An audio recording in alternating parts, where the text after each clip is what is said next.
Your attention, please, ladies and gentlemen. You're watching, yes, the Yankees Entertainment and Sports Network.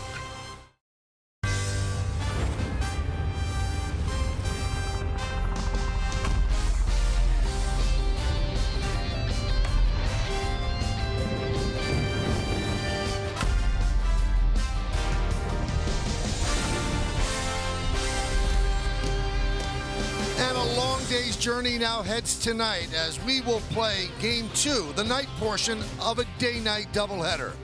And it is time for baseball as the Yes Network presents New York Yankees baseball.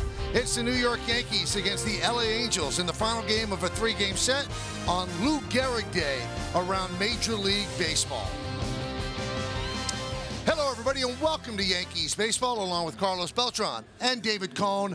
I'm Michael Kay. The Yankees won the first game of this doubleheader by a score of 6-1. Nestor Cortes was brilliant once again. Now, the second game starter is Jameson Taillon, and we can say this every single time we talk about a starter on the Yankees. He's been great, too. Yeah, it's next man up in the rotation, and Jameson Taillon had a fantastic month of May as he almost ran the table. 4-0 record and a 2.01 ERA, and really, if you look at Jameson Taillon, he seems to show something new every time he goes out there, mixing in more changeups. He's always had that four-seam fastball that he can throw by hitters, but another cutter to go with it. So Jameson Taillon, a real full repertoire nowadays. Well, take a look at the numbers. Last 5 starts, he's been brilliant. 4-0, 2.01, just 3 walks, 22 strikeouts, 2 runs or fewer allowed in 4 starts, and opponents hit .207 against him. But no matter how you pitch, you could pitch great. You have to have some run support, and the Yankees have been doing that. In the first game, they did it with 4 solo home runs. One of the guys who connected, he's been connecting a lot lately, is Gleyber Torres. Well, Michael, Gleyber Torres, there's no doubt that he's swinging the bat well. His hot hitting continue. You know, you could see him here, right here, hitting the ball all the way to the wall. Like, you know, he's pulling the ball, he's hitting the ball to right field. His stroke is there, the legs are there, the lower body is just working properly. Today he hit a home run to right field of Shohei Ohtani. So Gleyber is just swinging the bat well in the last 7 games, hitting .333 with 3 home runs. Let's take it out to 8 games. He's hitting .344, 5 home runs, 6 ribbies, slugging at .875. And by the way, he also has a 6-game hitting streak working. 81 years ago today, Lou Gehrig passed away at the age of 37 from the insidious disease named ALS. 2 years before that, he made one of the most famous speeches in American history. We'll hear that speech when we come back.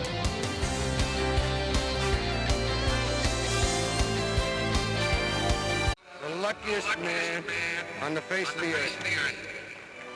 When you look around, wouldn't you consider it privilege to associate yourself with such a fine-looking man as is standing in uniform in this ballpark today? That I might have been given a bad break, but I've got an awful lot to live for. Thank you.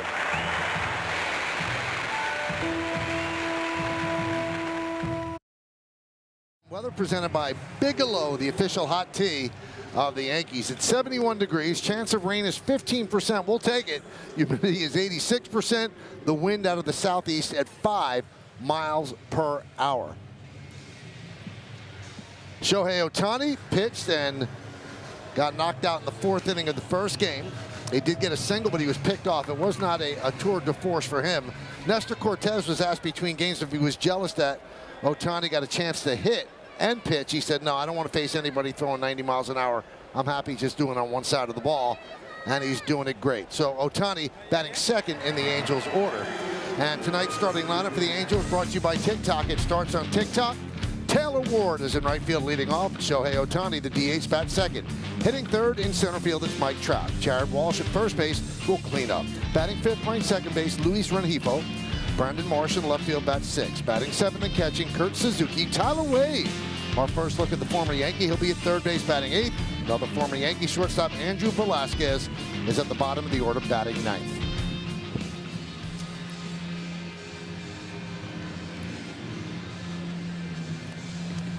Jameson Taillon. Toe in the slab and the boogie down here tonight. Been a while since I said that. Feels good too, Michael. I know. I could feel it. The scouting report. Pass the baton. There is a leaderboard list that he's on. In the American League, it's the most games started with 2 earned runs or fewer allowed. Nestor Cortez is now at the top of that leaderboard with 9. Jameson Taillon's right behind him with 8. So that is past the baton. And you talk about a league command, just his 2.5% walk rate, second in the American League to Kevin Gausman up in Toronto. And then something's got to give. Well, he gets a lot of chases, 33.7% chase rate that he usually gets, but the Angels have the fewest in that category as well, so something's got to give there. The Angels don't chase, and he gets them to chase.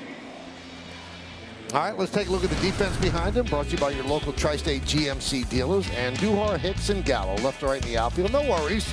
Judge is the DH. In the infield, Gonzalez, Kiner-Falefa, Torres, and LeMahieu. As Rizzo gets the second game off, that's third to first. Higashioka behind the plate. Trevino started game 1. Jameson Taillon is on the mound. And he deals. And the ball fouled away, and we are underway.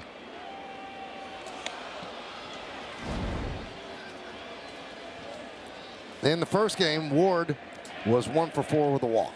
Also scored the only run for the Angels.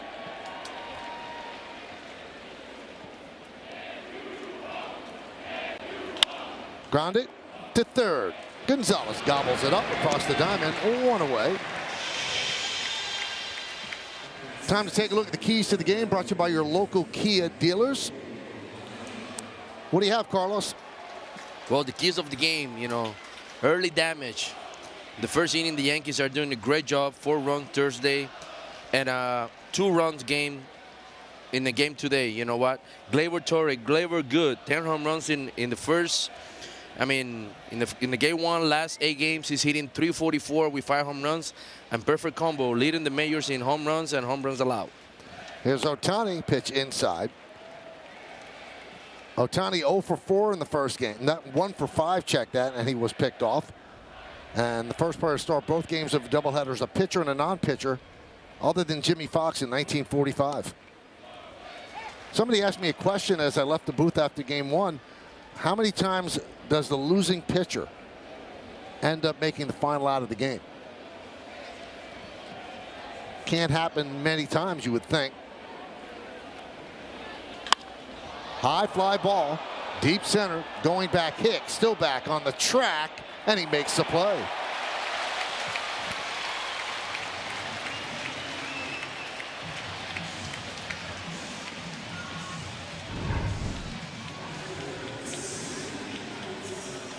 It's a little bit up front. This shows us right here how power Ohtani has. Up front all the way to the warning track. Nice little change up there from Jameson Taillon. They got his legs out from under him just enough. Here's Trout, 0 for 3 with a walk in the first game, and he struck out 3 times. Trout is 0 for his last 12. His average is dipped under 300.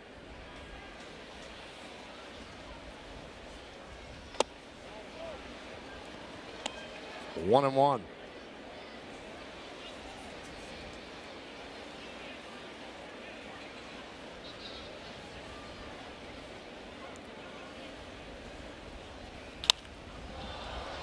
Fly ball right field. Gallo toward the line and makes the play. And just like that, the Angels go down in order against Taillon. LA nothing. Yankees coming to bat. 8 pitches to retire the Angels in order 1, 2, 3. And now it'll be the Yankees' turn against Reed Detmers. Starting it off will be DJ LeMahieu. Let's take a look at the entire starting lineup brought to you by TikTok. It starts on TikTok. LeMahieu at first. Aaron Judge, the DH, bats second. Then it's Torres at second and Duhar at left. Kiner-Falefa the shortstop. Aaron Hicks bats 6th and plays center. Joey Gallo on right. Kyle Higashioka will catch. Marwin Gonzalez, the third baseman, bats 9th. And they are facing the left-hander, Reed Detmers. This will be his 9th start, 2-2, 4.65. You see his numbers. It's a top prospect. He's the #1 Angels prospect, 28th overall, number 316. That's history. Threw a no-hitter. It's been 316 no-hitters in the history of the game, and he's the latest. And A big league hook is really his best pitch. Opposing batters are batting just 100 off of him when he finishes the at-bat with a hook. You know, it's funny, you take the no-hitter out of his numbers, and his numbers aren't very good. That was his best game of the year. But as David said, a top prospect for the Angels, who have improved their pitching, at least tried to, but of late their pitching has gone south. LeMahieu, fly ball right center. And Trout makes the call on the catch, one away. Check out the Angels defense, brought to you by your local Tri-State GMC dealers. Marsh in left, Trout in center, Ward is in right. In the infield, it's Wade, Velasquez, Rengifo, and Walsh third to first. Suzuki behind the plate, Reed Detmers is on the mound. There's Aaron Judge. He had a home run in the first game. A couple of hits and 4 at-bats, also was intentionally walked. Yankees won that first game 6-1. Angels' 7th straight loss. 0-1.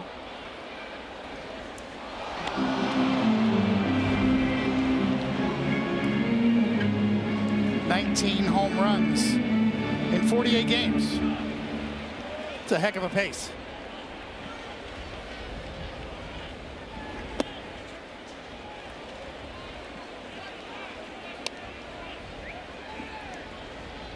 He's wearing shoes to honor Lou Gehrig, with some of the words from Lou Gehrig's speech, and number 4 on the back of the shoes.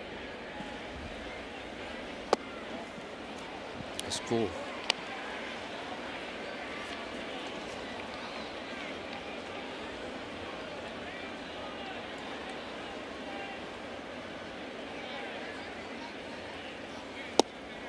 If you get a chance on Lou Gehrig Day, just go to MLB.com/4, the number 4 ALS. Bid on charity items and get information about ALS on the 2nd annual Lou Gehrig Day in Major League Baseball.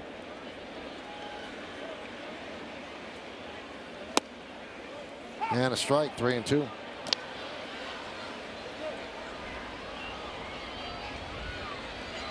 First number ever retired by the Yankees.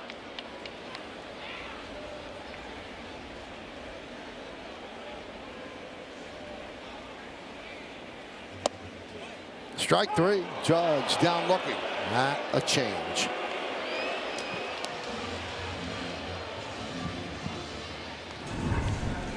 Another look at the Reed Detmers circle change. That's got the plate. Trying to throw it down and away. It ends up down and in, but definitely lit up the zone. Did the trick. There's Gleyber Torres. Now, he doesn't strike out a lot. He only had 2 strikeouts in the no-hitter against the Rays on May 10th.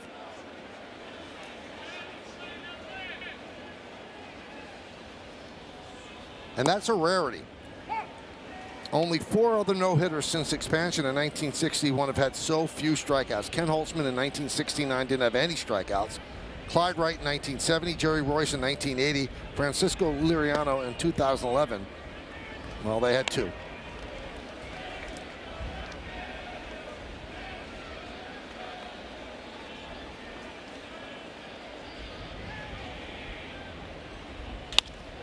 Grounded in the hole. Diving stop by Velasquez. Gets up, fires, and gets Torres for the final out of the first as the Yankees go down in order. 1, 2, 3. Nice play by the man they call Squid. Took a base hit away from Gleyber Torres, and a strong throw across the diamond takes us to the 2nd. Yes is brought to you in part by Burke Rehabilitation. Get back in action with Burke. By the New York Lottery. Get out there and play. And by Cadillac, gravitate to greatness and visit your Tri-State Cadillac dealer today. Jairus Walsh will lead off the 2nd inning. He takes a strike from Tyone. 2nd inning underway here at the stadium.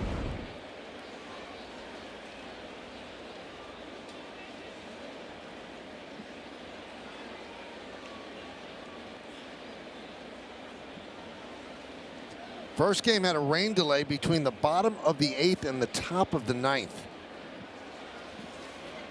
Rain delay of about an hour and a half, a smidge under.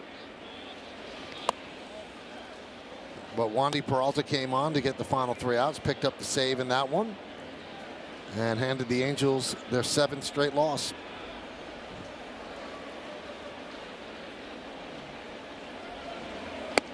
And when you look at the field, and you were here and saw how hard it rained and the pools that were collected in the outfield, well, Danny Cunningham and his crew did an unbelievable job.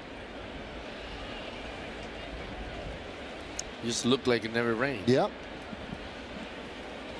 Swing and a miss. Walsh overpowered by Tyone. A little giddy up. Nowadays they call that a high spin rate 4-seamer.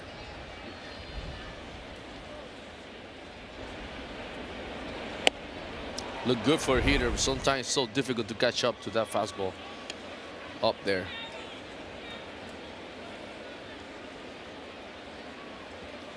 Here is Luis Rengifo. Looking at the infield right now, I just love the flexibility that Aaron Boone has. Just putting Marwin on third base and moving LeMahieu to first base. You know, you have 2 guys that can play multiple positions, and that flexibility is very good when you're a manager, because a lot of time playing double hitters, you don't know where to, where to move the guys, and he has done a good job with those 2 guys, just putting them in out there and different positions. 1-2. In the first game, DJ made great plays at third base. In the first inning, Marwin made a good play at third base. I mean, it's got to be so hard when you're moving around in the infield, but they're doing a real good job, both of those guys.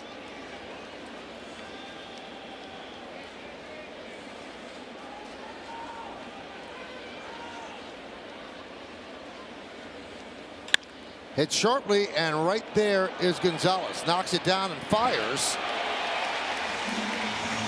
2 away.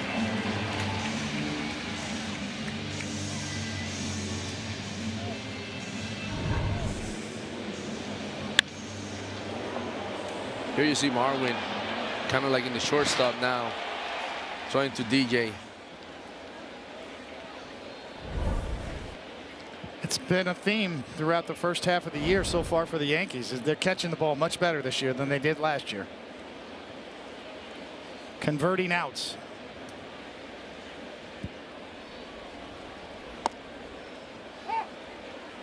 Oh, 0-1 on Brandon Marsh.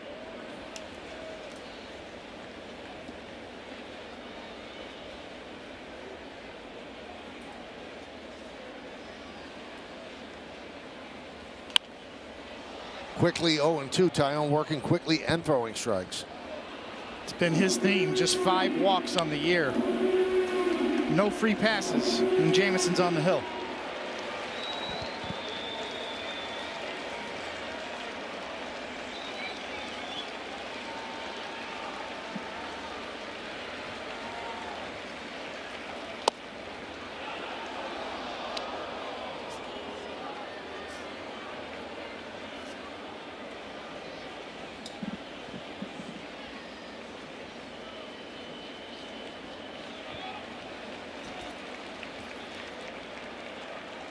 One, 2.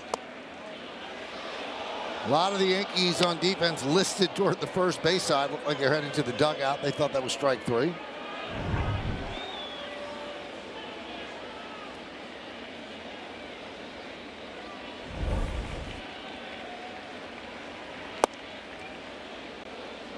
Another close one. 3-2.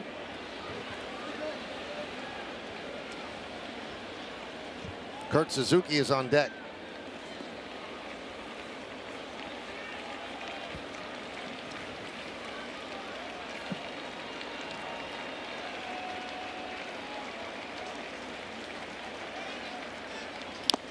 Tipped into the glove of Higashioka. A strikeout of Marsh. And another 1-2-3 inning for Tyone. We'll go to the bottom of the second. 0-0. Hey, it's time for Pinstripe Pride, brought to you by Toyota, the official hybrid vehicles of the Yankees. Tonight's picture comes to us from Melvin Camacho. His parents are from Puerto Rico, and last weekend they attended their first ever Yankees game. But they had a good time, all decked out. Yankee gear, love it. Use the hashtag Toyota Pinstripe Pride and post your picture to social media to reflect your love for the Yankees, and we might spotlight you in a future game. Miguel Andujar will lead off the bottom of the second. Detmers deals him a curveball inside. They were talking about Detmer's no-hitter. That's the first time he had ever pitched 9 innings at any level.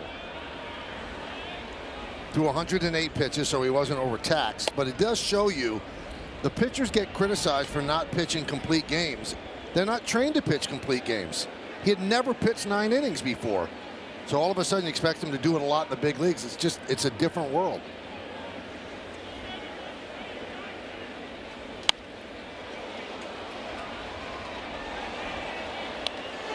When you hear stories about pitchers coming up through the minor leagues, they're set at a definite pitch limit. Take them out after 70 pitches. Take them out. It could be in the middle of an inning, middle of a count. Take them out at 75. So they're not asked to push themselves. They're not raised that way. 2-1. 3-1. And you think it's because of what, Michael? What do you think?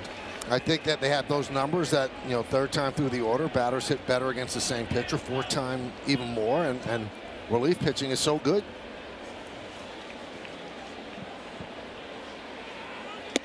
And Andujar works a walk to start off the second. Pitching is such a commodity, too, that the one thing that organizations know is that if a pitcher gets fatigued, that leaves them more susceptible to injury. So they're going to err on the side of caution, especially with young prospects. And you think all this is because analytics, data? Medical data, yes, partly.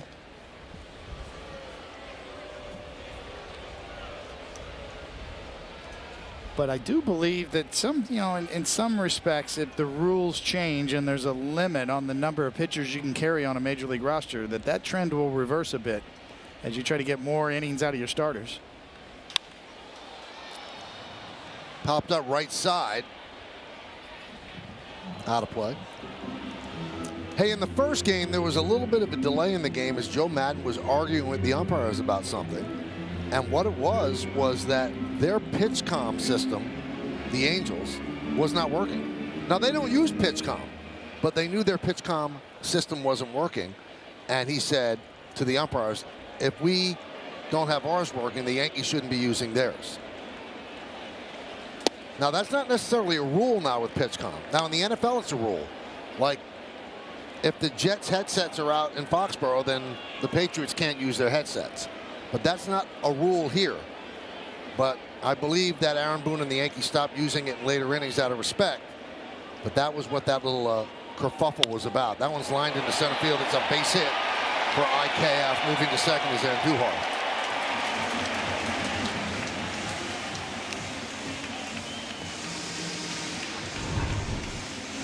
Now you see the umpire telling Trevino, all right, let's kill the PitchCom. Dropped it onto the ground, gave it to the bat boy, and that was it. They used their hand signs. There was Nestor with the receiver. He dropped it. So everybody was on even ground.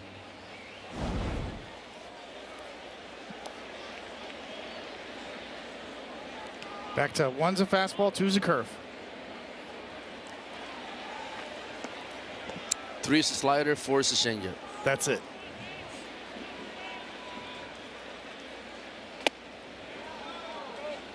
Check swing. Now Aaron Hicks had 3 hits in the first game. And that's a season high for him. Now he has another chance to put some negative numbers behind him. There's a runner in scoring position. He has really struggled this year in these spots. 1-0. There's a strike. I imagine the hard part, Carlos, is, and you could speak to this, is that if you're a hitter and you've had a bad start like Aaron Hicks has, you stop looking at the scoreboard. It's what you do from here on out. You can start producing now. Forget about what's happened up to this point. That's got to be a hard thing to do. But if you can do that, then you get a chance to turn it around. Yeah, you have to be willing to basically forget about what happened in the previous games and concentrate and trying to build for what happened today in the early game. You know, he got 3 hits, 2 from the left side, 1 from the right side. Just build on that.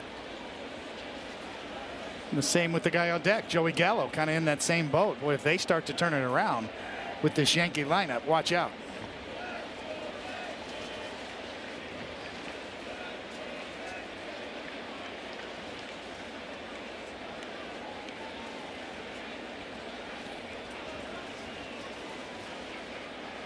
Two, 1, 3-1.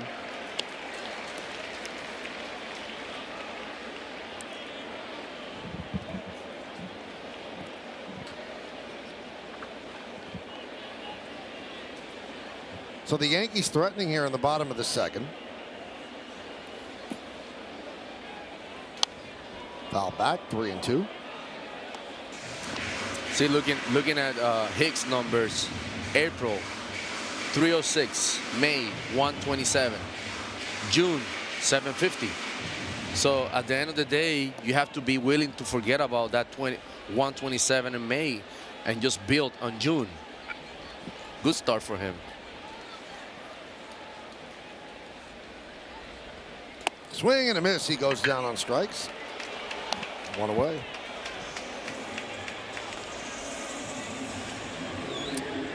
We're going to take a look at what Reed Detmer's features. That 4-seam fastball, a little under 50% of the time. That curveball's best secondary pitch. Slider and an improving changeup. He's throwing more changeups recently, and we've seen tonight here he's featured it quite a bit, but that's the breakdown. Brought to you by StatCast, Google Cloud.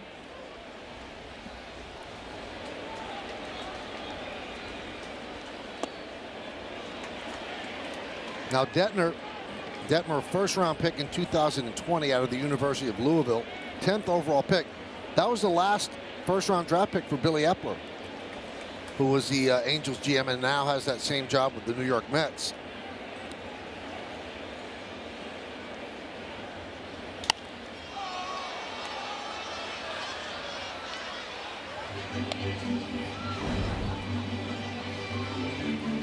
And the Angels have been drafting a lot of pitchers because that's where they have been lacking. They have not had pitching.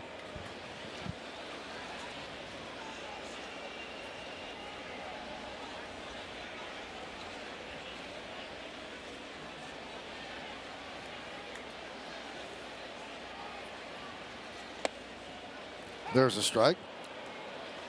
Now, who has the advantage? We'll start with you, David, the pitcher who's never faced many of these hitters, and then Carlos, the hitter that has never faced a pitcher. Generally, it's always in the pitcher's favor. As the hitter's in a reactionary position. You agree? I agree with him. A lot of times when you haven't faced a pitcher, first at bat, basically you just kind of like seeing what he got. Second at bat, you know, you're starting to feel better. By the time you get your third at bat, you might be lucky if he's in the game. You know, so I always feel like pitchers have the advantage. Swing and a miss. Gallo down on strikes. Third strikeout for Detmers. Higher than high. Usually don't see Gallo chase like that up and out of the zone. A little over anxious there. As you see, that's eye high.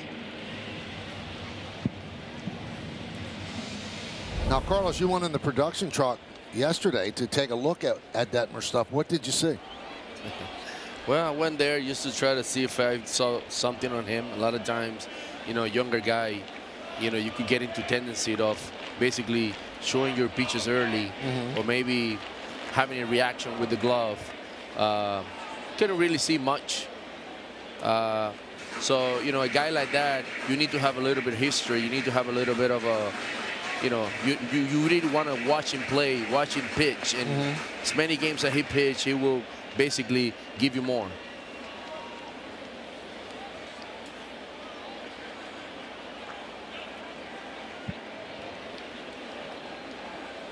Runners go. Swung on, missed. Double steal. No throw. So Andujar takes third. Canafalefa right behind him takes second.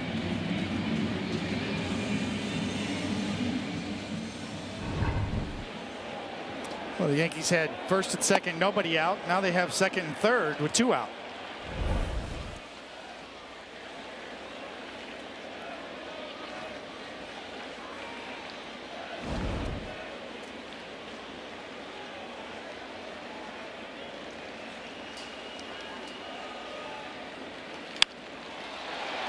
Soft ground ball grabbed by Rengifo, and he gets Higashioka. So Detmers works into and out of trouble as the Yankees strand 2.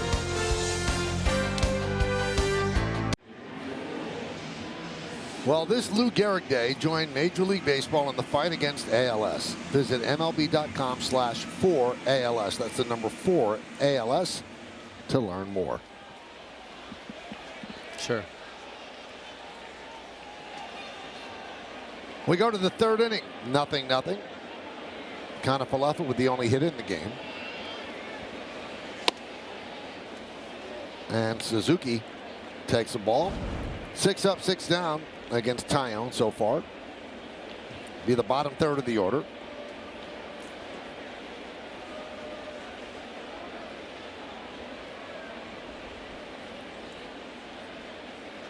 Waved at that pitch, 1-1.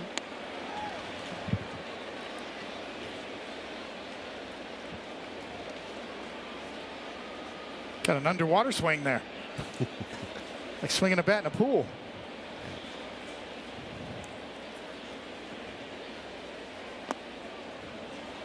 Now you're on the bench and the guy takes a swing like that. Would you say those exact words on the bench? Yes. Swimming pool. Swimming pool swing.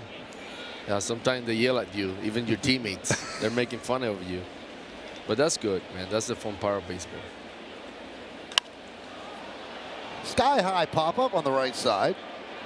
LeMahieu in foul territory puts it away for the first out.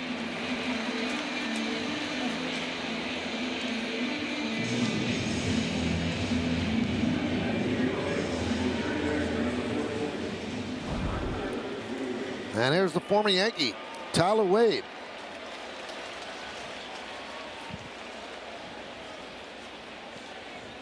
A little bit of a beard working on the West Coast. He's from the area, so got a chance to go home. Pitch high. And the Yankees like both Wade and Velasquez, and it became a, you've got to strategically try to protect 40 guys, and the Yankee farm system is loaded, and they thought maybe they could get Velasquez through and somehow keep Wade, but they figured that they couldn't, so here they are with the Angels.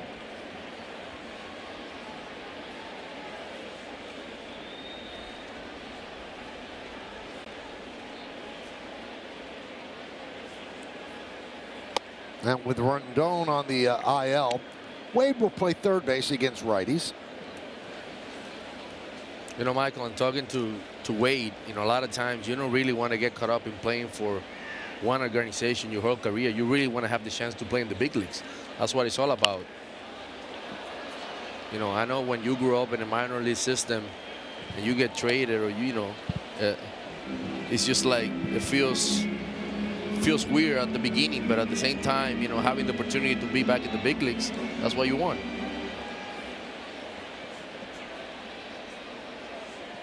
Yankees ended up trading him to the Angels for a player to be named later. That was on November 22nd. Fly ball left field, fairly deep, backing up Andujar. And the reason they traded him, they did the math, and they said, well, we're not going to be able to protect him on the 40. We'll lose him for nothing. So they made a deal with the Angels.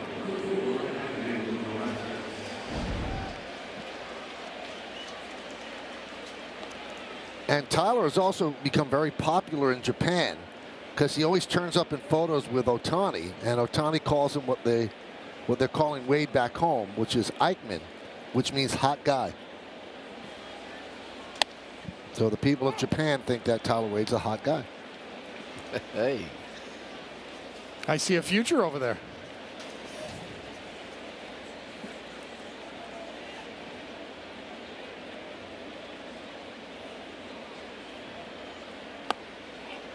1-1.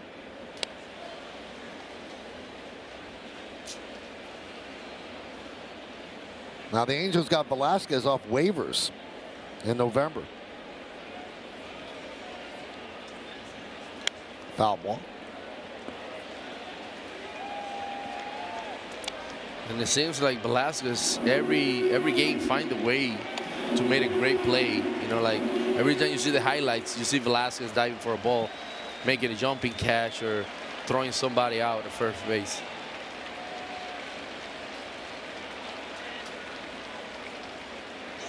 And he bunts with 2 strikes. That's a strikeout. He saw the whole left side of the infield open, thought he'd take a shot, ends up fouling it off. Foul off, 2-strike bunt. It's a strikeout. Another 1-2-3 inning. Carlos has had a look at Reed Detmers, and throughout your career, Carlos, you could study a pitcher and see telltale signs, like a poker player and look for a tell. Do you see anything? Well, in this case right here, I would look at the back where you could see the ball in the bottom. You could see 2 different grips. On the right side, you will see a changeup. On the left side, you will see a fastball. And a lot of times as a hitter, that only happen you going to the beater room and trusting yourself when you're in the batter's box. You cannot really doubt yourself, but if I can take 2 pitches away from you and you get to fool me on the changeup, you know what? I like my chances. All right, now let me ask you. You could see that with your eyes when you're at the plate. You Yes, could pick it up after you've seen it in the video room. Yes, you can see that. Wow. But only righties can see it right now. Now, for all of us, watch how quickly it happens at real speed. Base hit for Marwin Gonzalez.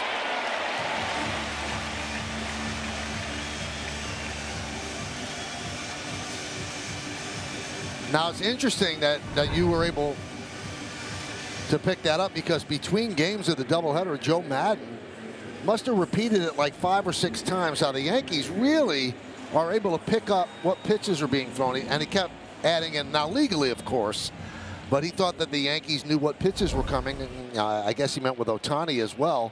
And then that was relayed to Aaron Boone, and Aaron Boone said, good, I hope we continue to be good at it. You know what? A lot of times you have to understand the guys get to the ballpark, they spend times in the beater room, they trying to find something, you know, and that's the whole thing about the game of baseball. You want to get early, you want to find something that, you know, if you can take a pitch or 2 away from a good starter, you know, your chances of having a good quality at bat, they're going to increase. David, it does make you wonder if they have something on Ohtani, because 2 of his worst starts he's ever had has been against the Yankees right here. Yeah, I mean, I'm not sure what Joe Madden's referring to. I saw a lack of quality to his slider is what I saw. I saw, you know, hanging slider to Judge that he hit over the wall. But I think the fact that he didn't get many swings and misses that we noted throughout the game, in his first 50 pitches, Ohtani did not have 1 strikeout or 1 even swing and a miss. So maybe that's what Joe Madden's referring to, just the lack of the ability to fool any Yankee hitters.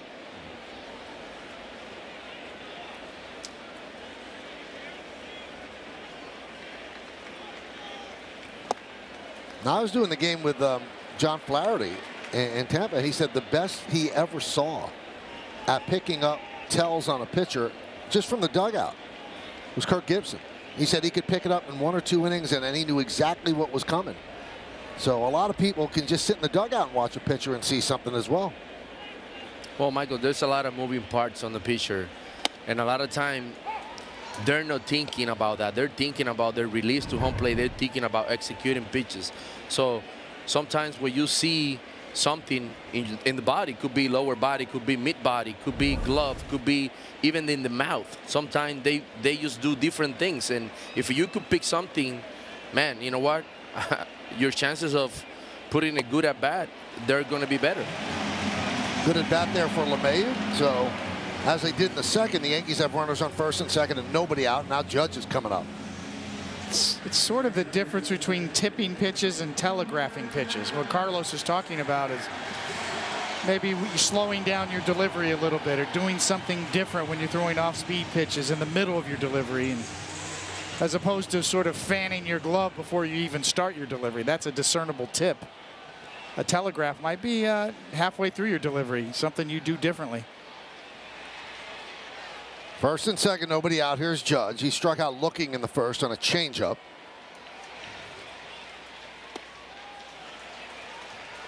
One and 0. I had a lot of problems with that, Carlos, in my career. I tipped my pitches early in my career and really struggled with it, changed my whole delivery.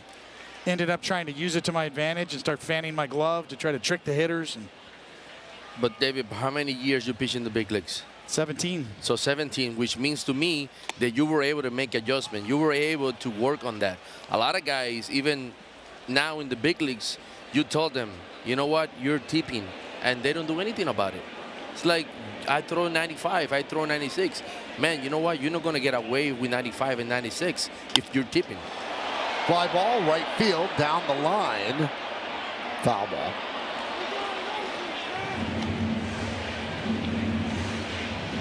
David, on the teams that you played for, who were the best guys in the dugout to pick up those signs? Tommy Herr, former Cardinals second baseman, St. Louis Cardinals, and came over to the Mets. He was outstanding. Robbie Alomar, one of the best. Bobby Abreu, Carlos Delgado. Popped up on the right side.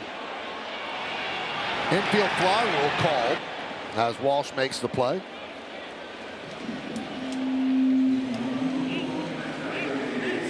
Now, did it take you a while, Carlos, as you got older to do this, or were you good at it right away as a kid when you first came up?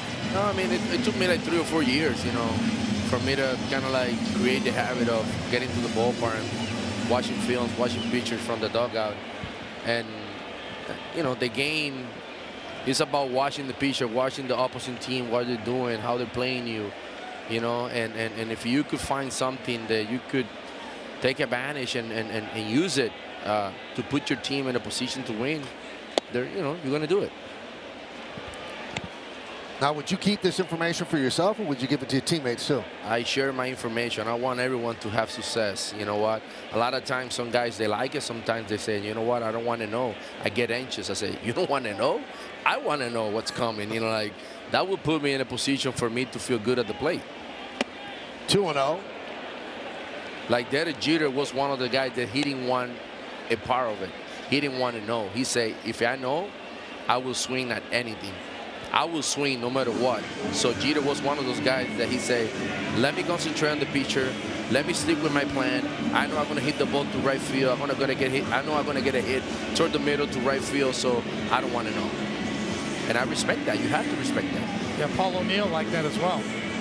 And Bobby Mercer, our late broadcast partner, he said he would jump out of his shoes if he knew what was coming. He did not want to know. He said sometimes you'd be told what was coming and it wouldn't be that pitch and you could get hit.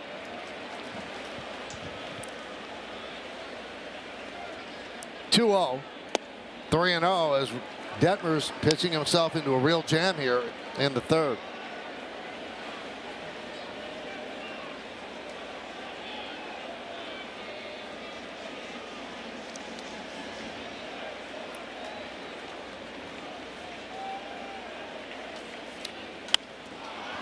Sky high pop up on the left side. And that's another infield fly rule as Wade makes the catch. Well, kind of similar situation that in the previous inning, man at first, man at second. You know, Aaron Hicks strikeout, Joey Gallo strikeout in the previous inning.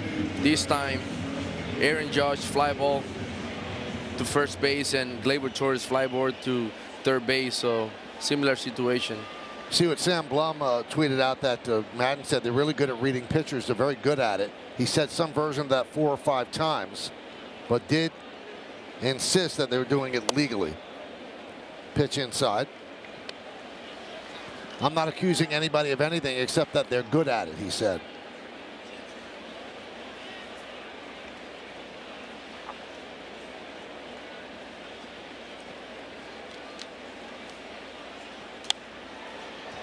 One and one on Andujar.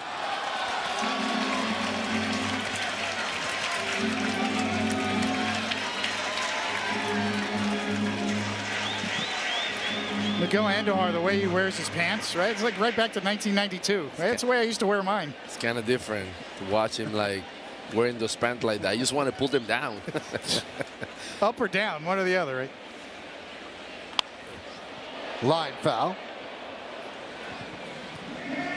Was there a pitcher in your career, Carlos, that no matter how you studied him, you couldn't crack the code?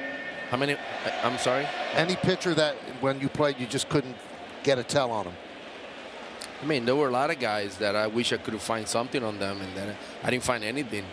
Pedro Martinez, one of the guys that, I mean, I look video right and left, but, you know, the guy was able to do a good job. That one's popped up, and that lands in the Yankee dugout, so Andujar will get another swing.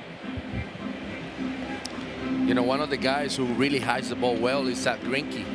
You know, he really hides the ball well behind his back leg when he pushes off the rubber. And that's what, as a pitching coach, you want your pitchers to protect themselves from the opposite team, from guys that, you know, look for things like that. Imagine you being a manager, you have to bring somebody from the bullpen that you know around the league tips in a close game. I mean, your chances are going to be less. 1-2. You ever pick up anything from Cone? No. He was a rookie back in the days. There were not like computers and iPad. Yeah. It was like a video cassette. VHS. And when David pitched, they were in black and white. So Yes. yeah. Runners go, swing and a miss, and Duhart down on strikes. And once again, Detmers works out of a jam. No runs a hit, and 2 men left on base. We go to the 4th, 0-0. The Yankees are really good at reading pitches. Yeah, I think we are too.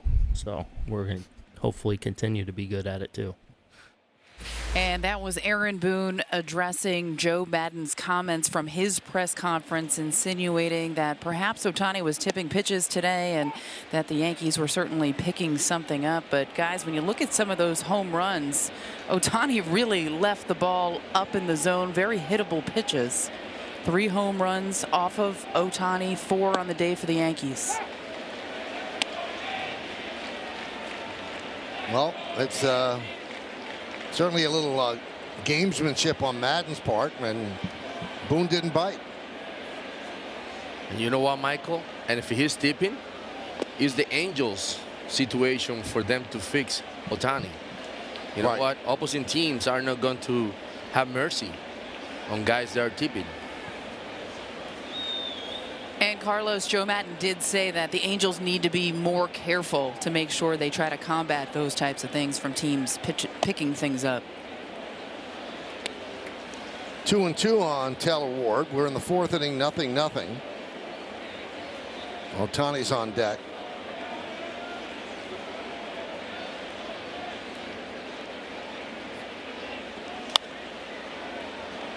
Still 2-2.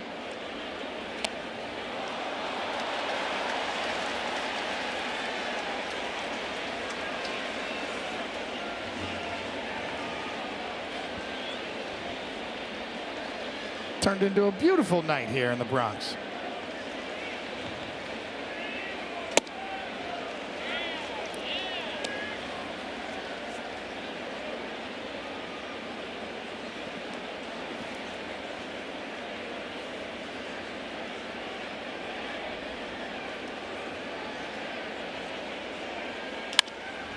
Grounded, left side, backhanded by IKF. The long throw.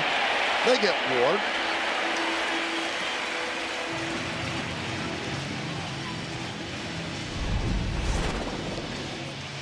Here are the Yankee home runs we're talking about. So they're pitches that just spun up there, guys. Yeah, that's what's Jack Curry and Paul O'Neill's new book? A swing and a hit. Swing and a hit. This is it. A swing and a hit.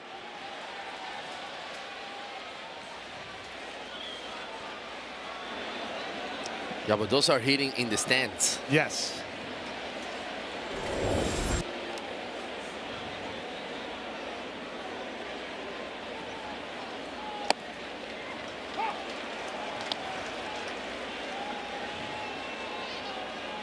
Oh, 0-1 on Ohtani.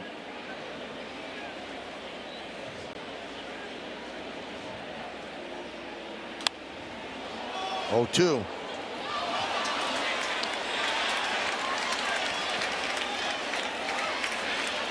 Nice catch by a fan.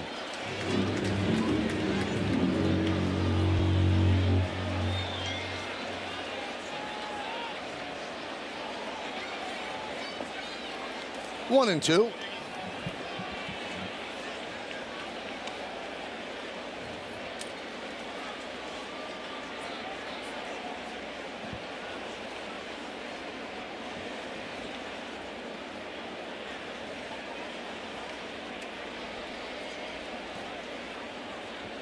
Inside 2-2.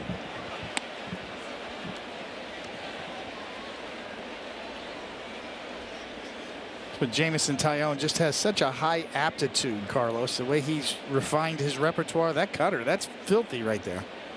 Just learned it not too long ago. Swing and a miss on a curve. Ohtani down on strikes.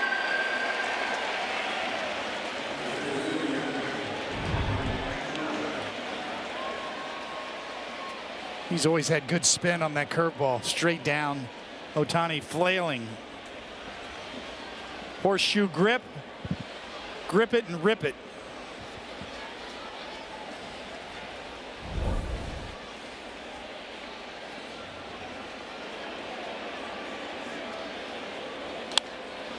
Foul back off the bat of Trout.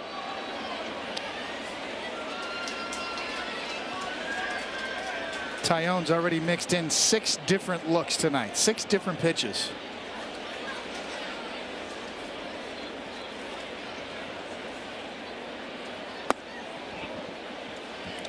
One and one on Trout. David, it's so hard to think about 3. Imagine to think about 6. I mean, he really has evolved, which shows to me that he's a smart pitcher, very intelligent pitcher, high aptitude, high IQ. Fly ball right field. Gallo is there. 12 up, 12 down for Jameson Taillon. We go to the bottom of the 4th. 0-0.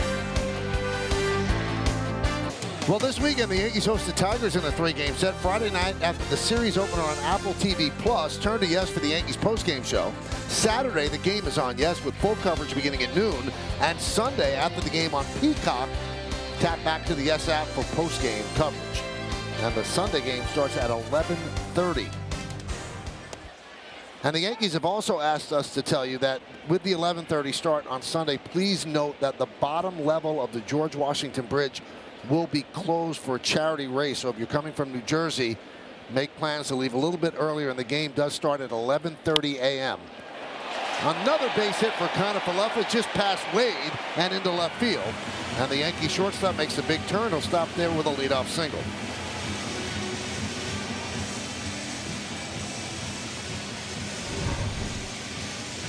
Just a great start of the day by IKF. Base hit in the first at bat, base hit in his second at bat, line drive over Wade's glove. He touched it, but you know what? Just good to see Falefa just getting this hit right here. Linya. Well, the Yankees have had the leadoff batter on the last 3 innings, haven't been able to get the big hit. Here's Hicks, who struck out in the second.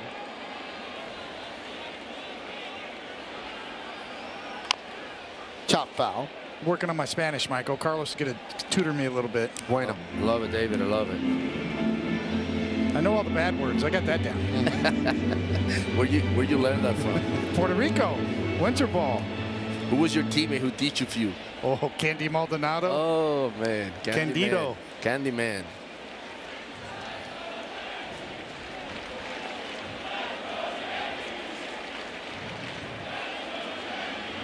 The 0-1 upstairs, 1-1 on Hicks.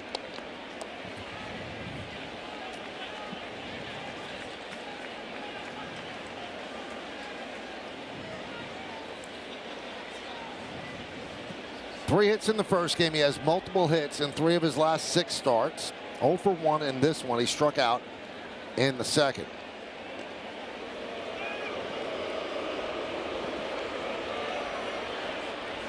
And once again, a Yankee starter doing big-time work on the mound. Taillon perfect through 4. Nestor Cortez 7 innings of shutout ball in the first game. It really shouldn't be a surprise anymore. It's a surprise when they don't perform. That's right, Michael. They're doing a great job, man. They're putting pressure on number 1 and number 2.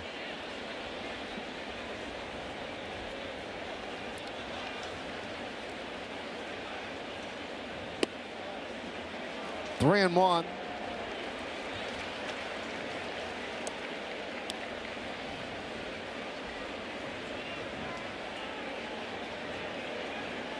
Detmers had a fast rise to the majors. He went from the alternate site after the draft to starting in Double-A in his first pro season last year.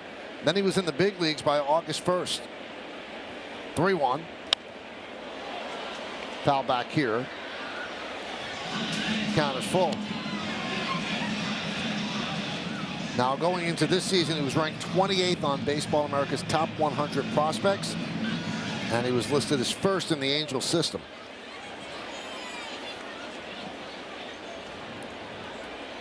His dad was in the Cardinals system for many years, got as high as AAA. Chris Detmers. 6 seasons from 94 to 99.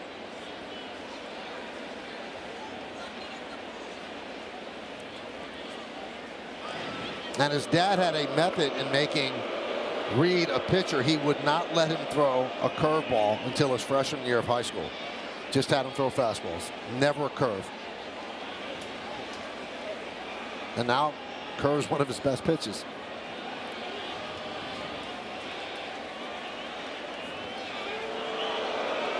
Well, Kiner-Falefa is a threat to go. Angels know that. We're in the bottom of the 4th inning, 0-0.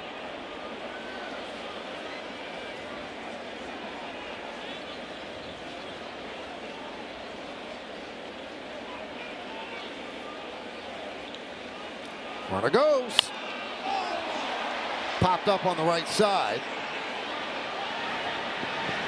Catch is made by Rengifo as Kiner-Falefa heads back to first.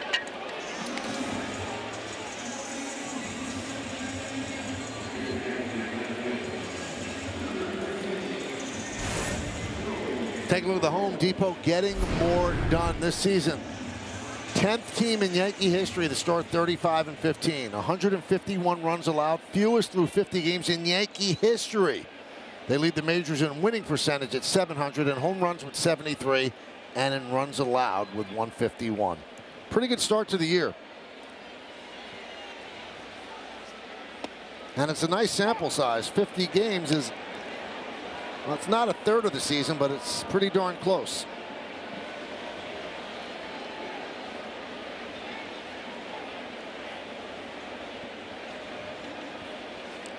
Second game of a day-night doubleheader. Yankees won the first one 6-1.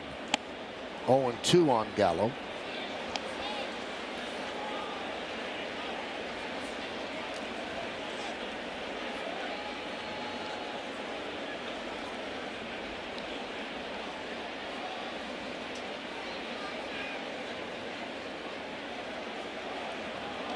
Pickoff, throw to second. They got him.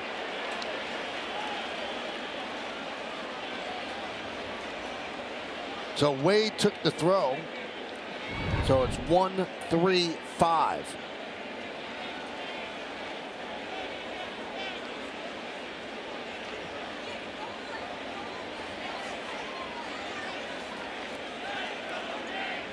Clearly got him. Count 0-2 on Gallo. 1-2.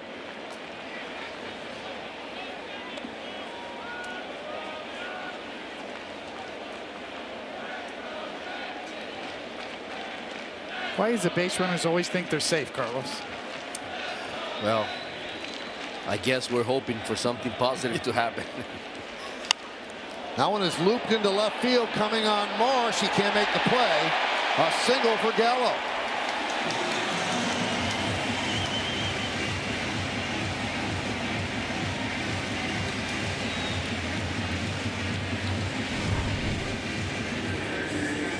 This is positive right here, seeing Gallo staying with this curveball. Lefty against lefty. Shooting this ball to left field. Love the way he keeps his head on the ball. Even though he didn't hit that ball that hard, but that's a positive at bat by Joey Gallo.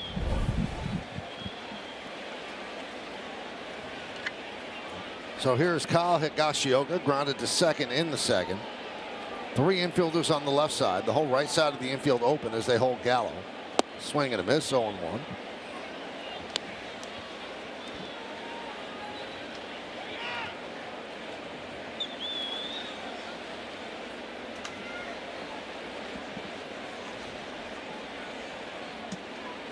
This will be the 70th pitch for Detmers.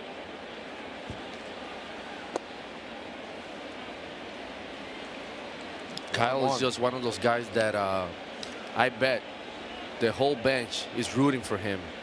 You know, after having a great spring training, great story, basically making the team and being the everyday catcher, and now, you know, he just looked a little bit struggling at the plate, but finding the way to put quality at bats.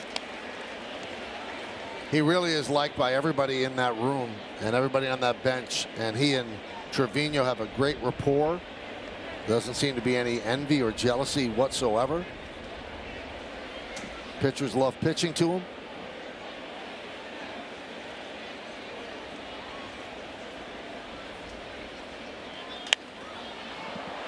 Popped up. Walsh makes the play, and that'll do it. No runs, 2 hits, 1 man left. Let's take it to the 5th. 0-0.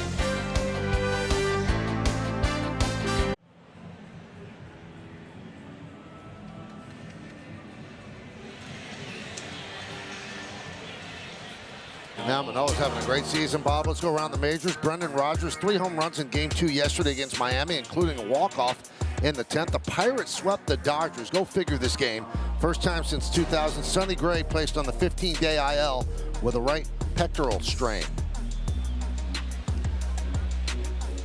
Jared Walsh takes pitch outside, 1-0 as we start the 5th inning. Walsh, Rengifo, and Marsh. Middle of the order, 4, 5, and 6 against Tyone. There's a strike. They say that he went around, and pitch count's in great shape. He has 52 pitches.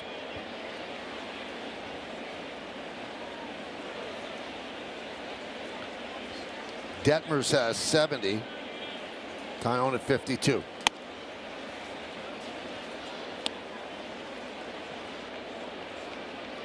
And Detmers obviously has gone 4 innings, and Jameson averages 14.3 pitches per inning this season, 3rd fewest in the AL. He throws strikes. Really, the formula is simple. Right back to Tyone. 1 out.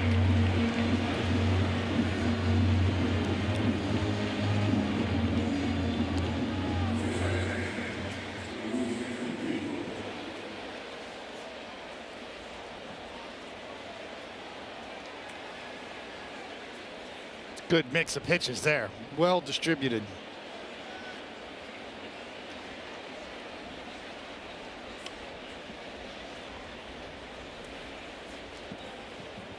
Here's Rengifo.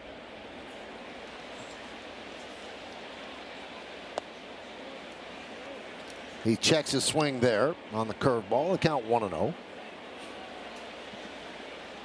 PitchCom working for both teams here in the 2nd game.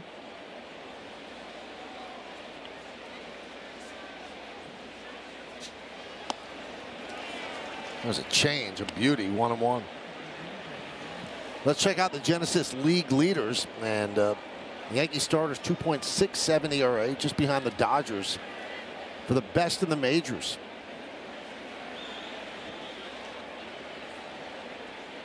Line drive, foul. I just love the way he looked on the mound. Seems like he's making pitches with conviction. You know, he looks in control. He's attacking the strike zone. You know, moving well these first 4 innings.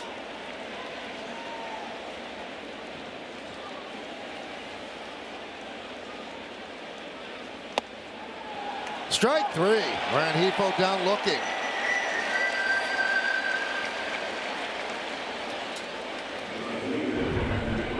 That's what you call landing the hook. Rengifo reads up, drops in there.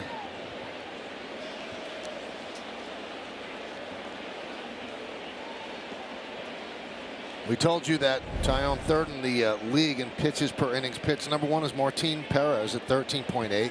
Then Jordan Montgomery at 14.2. Tyone at 14.3. Pitches high to Brandon Marsh.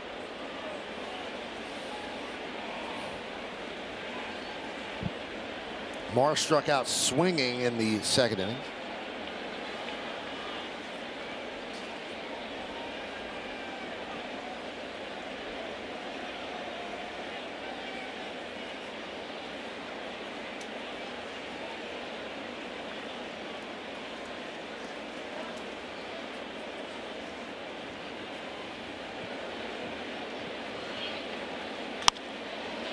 Fly ball left field. Coming on is Andujar, and he makes the play. And Taillon is perfect through 5. 15 up, 15 down. We're halfway through. Moment, experience a fully electric Audi vehicle at your local Audi dealer today. 81 years ago, Lou Gehrig passed away at the age of 37, 17 days shy of his 38th birthday. Some iconic photos of the Iron Horse, 2,130 straight games, went to Columbia University, one of the greatest players in the history of Major League Baseball, struck down in his prime by ALS. Remembered forever, and will be remembered always on this date, as this is the second annual Lou Gehrig Day in Major League Baseball. 17 big league seasons, 2-time MVP, the consecutive game streak, a triple crown in 34, 6-time world champion, 7-time All-Star. He was in the Baseball Hall of Fame in 1939 via a special election.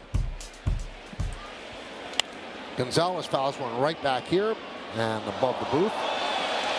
See, Lou Gehrig was thick, huh? Big old legs, power booty, Strong.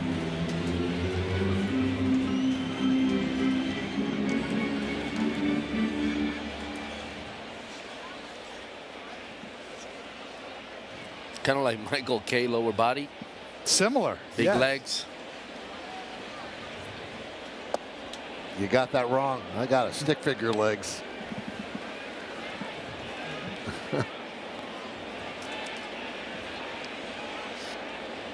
One and one on Gonzalez.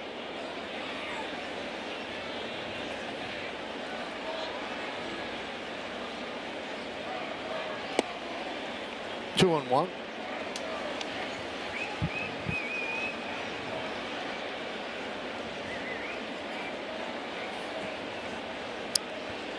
Herget is warming up.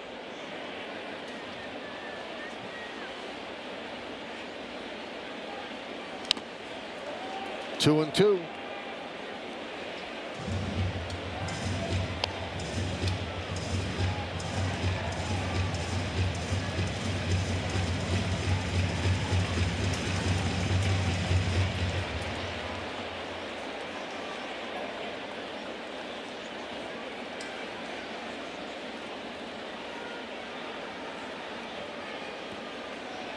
Nine, 1 and 2 in the Yankee order against the lefty Reed Detmers. Grounded foul.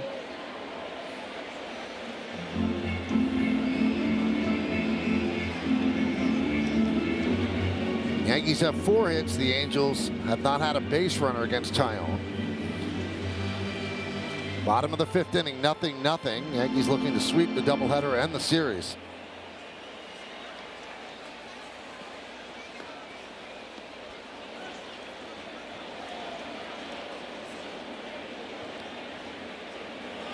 Line drive, a base hit. Good exit velocity on the bat there. And he's going for 2. And he's going to make it. He caught Trout sleeping. A leadoff double for Gonzalez.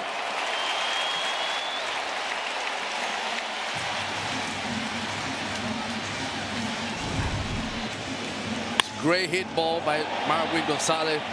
Right here, Trout, not thinking Marwin is going to go to second base. And you know what?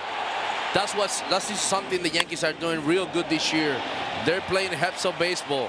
Marwin here watching Mike Trout, not putting the effort. I'm going to go to second. Great job by Marwin Gonzalez. Detmer's not too thrilled with one of the best players in baseball history. But the one thing Trout does not have a plus skill at is throwing. He does not have a great arm. Did you see the look on Rengifo's face when he turned around? He couldn't believe it either.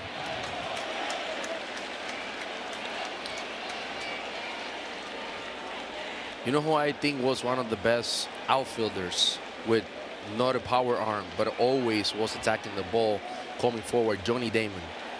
He never, give up on any ball. He always attacked the ball running hard because he knew the runners were going to do that. Be aggressive on him.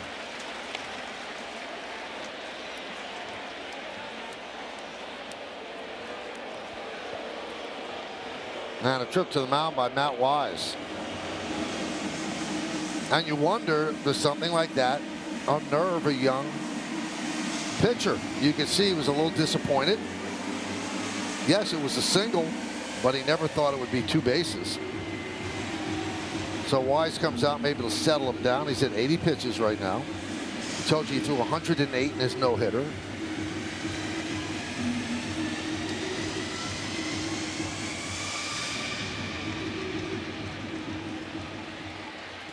Exactly right, Michael, and that's a good visit from the pitching coach. The way Taillon's throwing the baseball, this is a big spot right here. DJ LeMahieu needs at least a productive out here.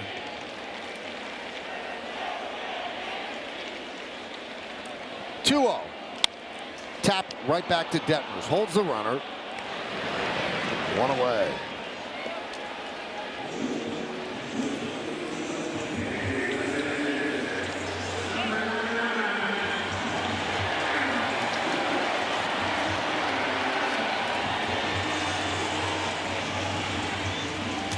And you know, Michael, going back to Trout's play, and I talk about this because that happens to me many times in my career, where a lot of time I didn't really charge the ball hard, and I see all of a sudden the runner taking advantage. And man, you know what? It's a horrible feeling as an outfielder, because your job is just to get the ball and just throw that ball as soon as you can to the infield. You know, just base hit right there. For Marwin, he has to be at third base. He cannot be on second base. Now he's in a scoring position with an opportunity right here for Judge to get a base hit, and the Yankees scored the first run.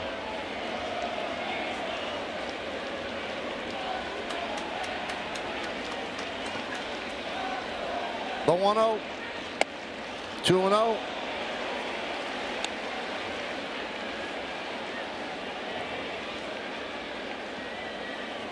Now you wonder why pitch to Judge here. You have first base open. You could set up the double play with Glaber, who's also been hot. Maybe just being very careful with him. Check the swing, and the count 3-0.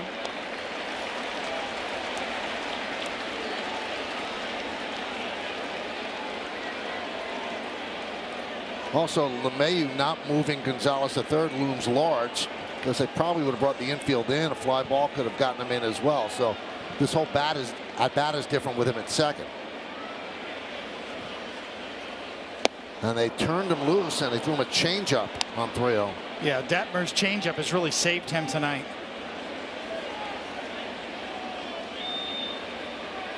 '85 pitches, 45 strikes, 40 balls. But every time he's fallen behind, he's been able to throw that changeup effectively.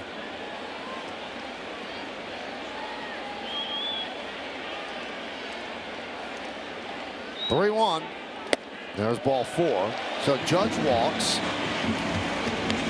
Not intentional, but not giving him anything to hit. And that's the last batter he's going to face, as Joe Madden will signal to the bullpen to bring in Jimmy Herget.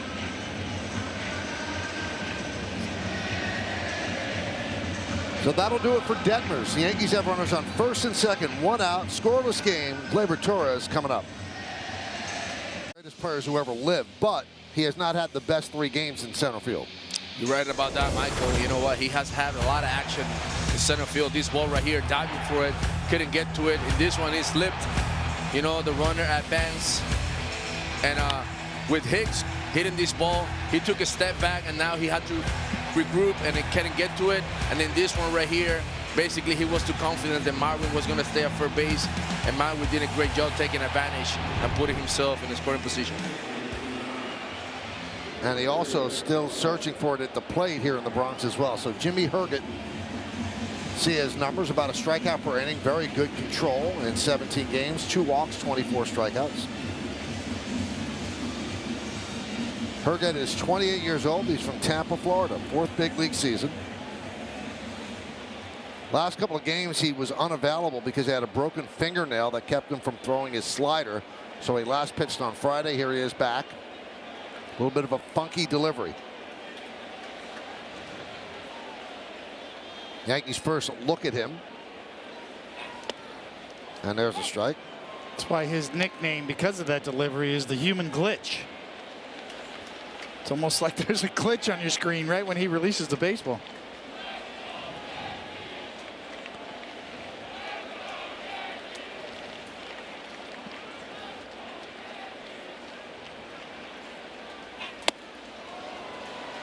0-2.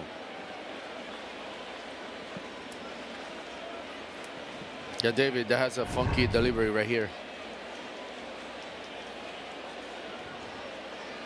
It looks like he's going to throw over the top, and all of a sudden there's a little herky-jerky motion and a sidearm delivery.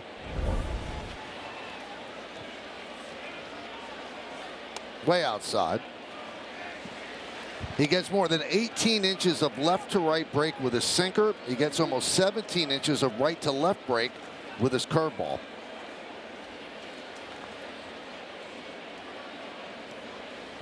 Those are a lot of inches. A lot.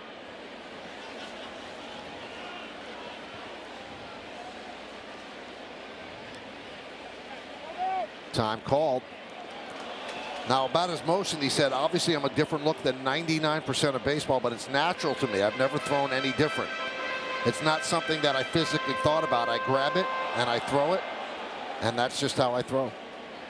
So he's not trying to be deceptive. That's just natural to him.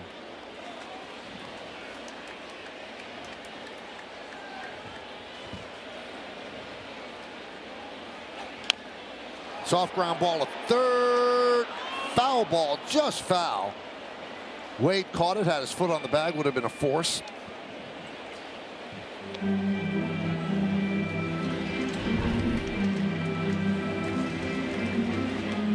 Hugging the line.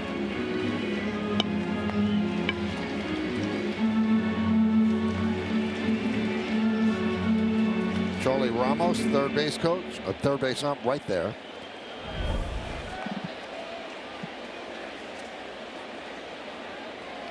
Charlie have to be looking through his legs, right? Yep.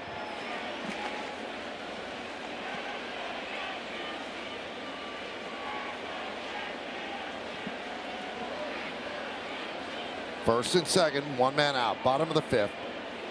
The 1-2. Upstairs.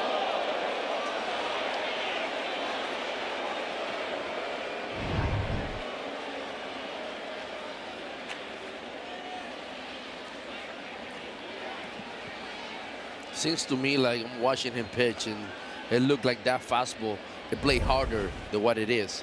Just the way he released the ball kind of jumps at you. Swing and a miss. Got him on the curve. Torres down on strikes, 2 away. Big differential, 93 on the up and in fastball, and this front door slider comes in at 73 miles an hour. Just hard to wait. And Glaber can't.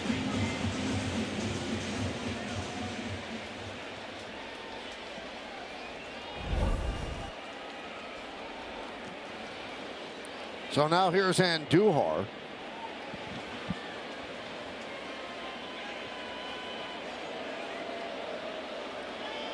The scout who signed Herget for the Reds is Greg Zunino, and that's the Rays catcher, Mike Zunino's dad.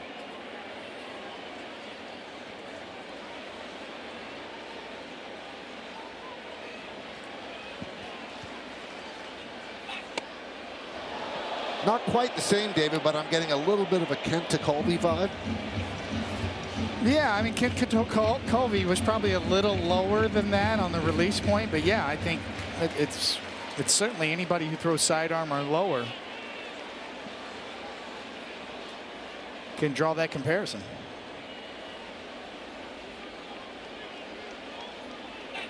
Ground ball and grabbed there by Walsh.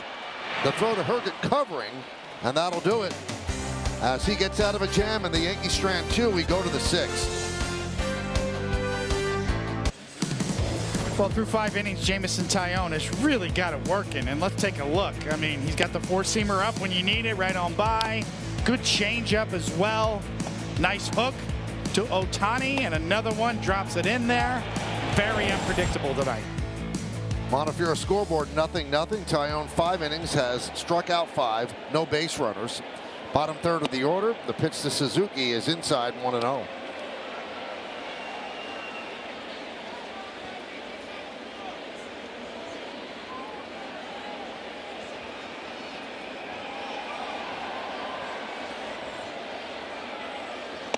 Upstairs, 2-0.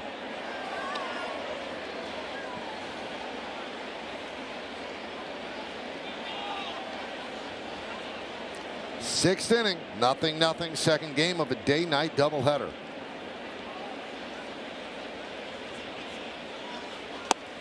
There's a strike.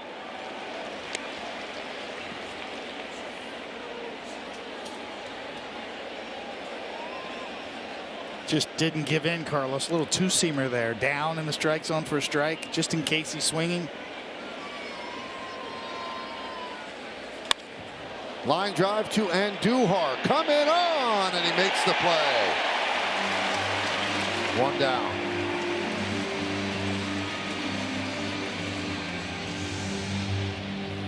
Just staying off the barrel. Little slider off the end of the bat.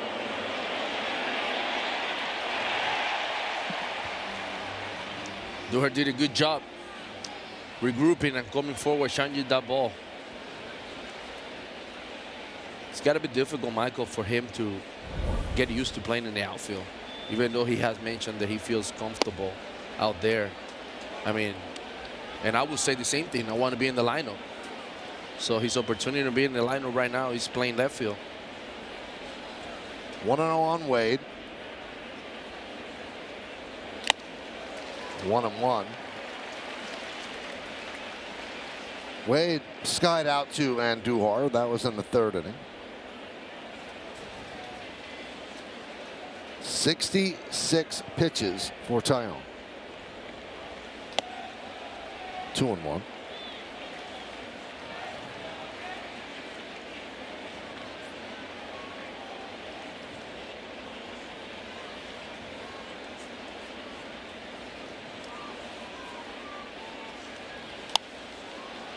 Popped up on the right side. LeMahieu in foul territory for the second out.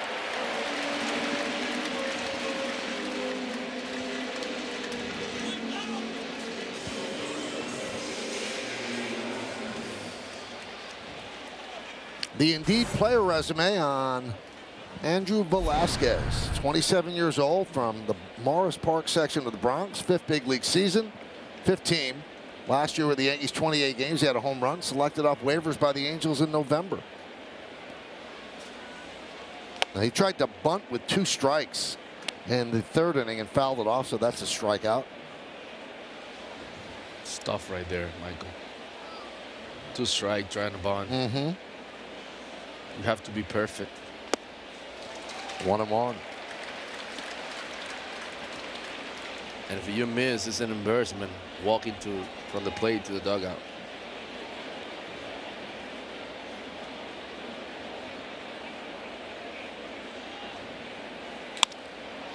Right at Torres. And that'll do it. Perfect through 6 innings for Taillon. We go to the bottom of the 6th. Yankees still looking for a run at 0-0 on Yes. You know, to be going into a game and hitting and stuff like that. I mean, I'm sure I might have a little bit of rust, but my legs feel great. My arm feels great. Body's feeling really good right now.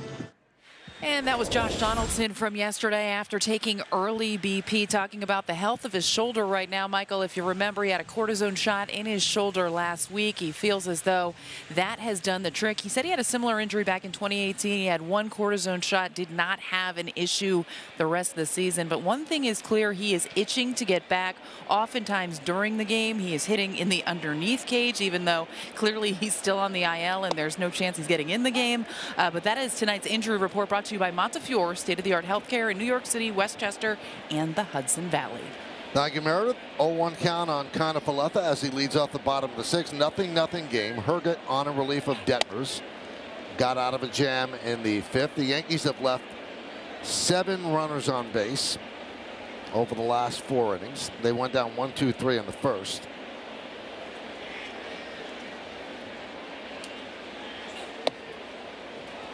Kiner-Falefa is 2 for 2, both of those hits against Detmers. We haven't seen Aaron Loop yet, and he's warming up.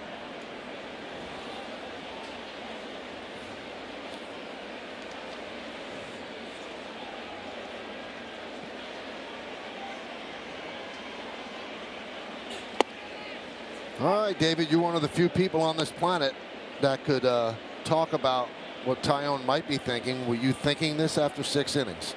This is a point where you're thinking it, but you're trying not to think it, if that makes sense. So you're fighting yourself. You're fighting yourself at this point, a little bit. Yankees offense needs to cooperate. 3-2 on Kiner-Falefa. David, why you don't want to know? No, you know, but it's a little early in the game to start thinking about, what's going on in the game. But obviously, you know, you just look at the scoreboard, you see zeros up there, you know what's going on. And he gets punched out. 1 away.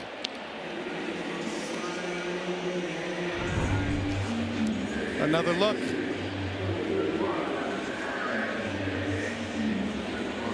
He's got a lot of plate.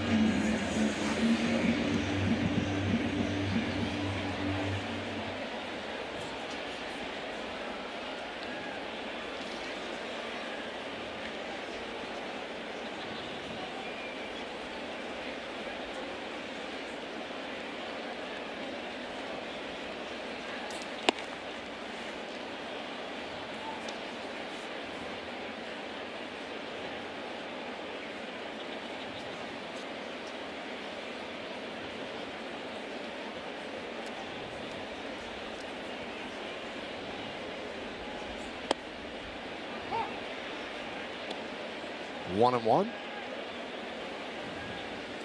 Michael, did you see the movie Ralph Breaks the Internet? Yes. The glitch? Yes. That's kind of like this is a video game. When he gets ready to release the ball, it's like a glitch in a video game. 1-2.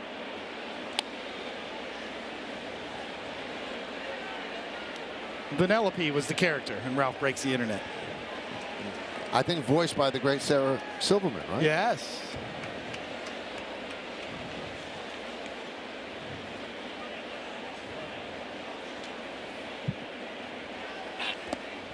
Two and two on Hicks.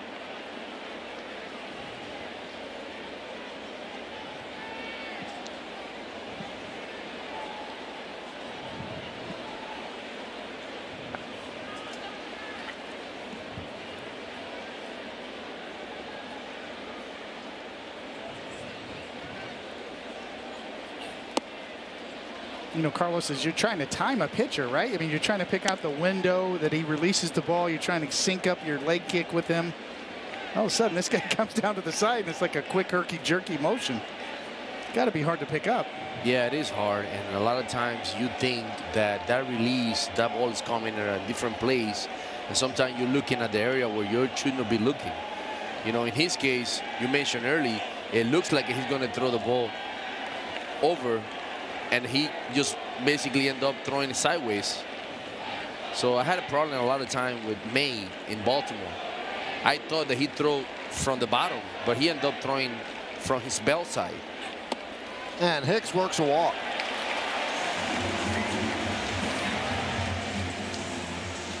When we mentioned there's a little similarity to Kent Tekulve, let's look at the Pirates kind of, not sidewinder, thin guy. He certainly could deal. So we see a little bit. The glasses too. Yep. And that's all we'll see of Herget as they now go on loop. And the lefty loop against the lefty swinging Gallo. 0-0, bottom of the 6th. Powered by Delta, the official airline of the New York Yankees. Delta, keep climbing. And by Ford, the SUV of the Yankees. And here is Aaron Loop. This will be his 22nd game. Signed a 2-year, $17 million deal with the Angels in November, plus a $7.5 million option for 2024. Had a great year with the Mets last year. 0.95 ERA, led all major league pitchers with 50 or more innings.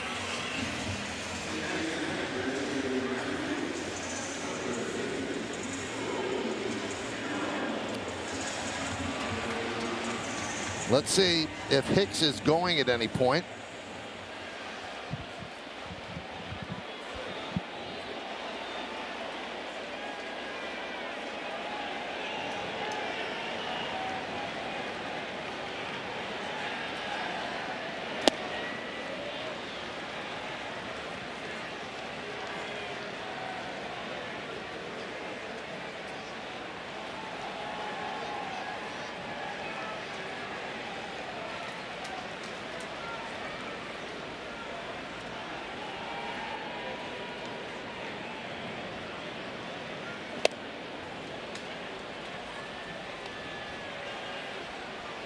been kind of a struggle for Aaron Loup this year, though, as he was, as Michael said, very, very solid the last couple of years. The last 7 games, though, he's given up 7 earned runs in 4 2/3 innings.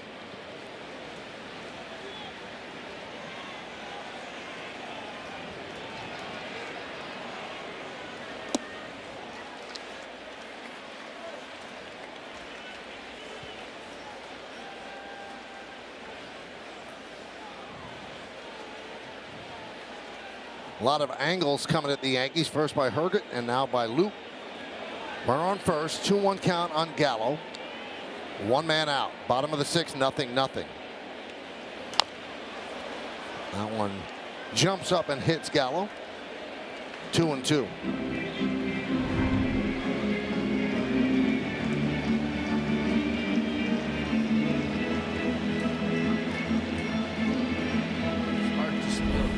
Hard to steal on a guy like that when, you know, his motion is just right at you and he's looking at you at the same time.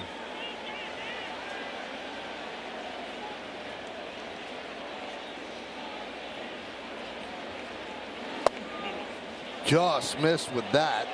Good take by Gallo. 3-2.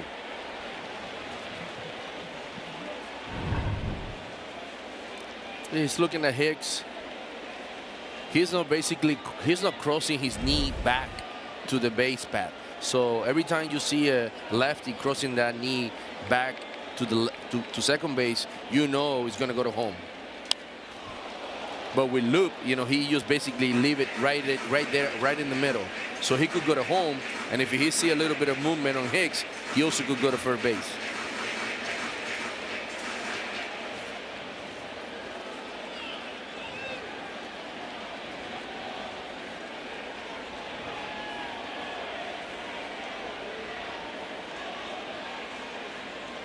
Three-two. Swing and a miss. Gallo down on strikes. 2 away.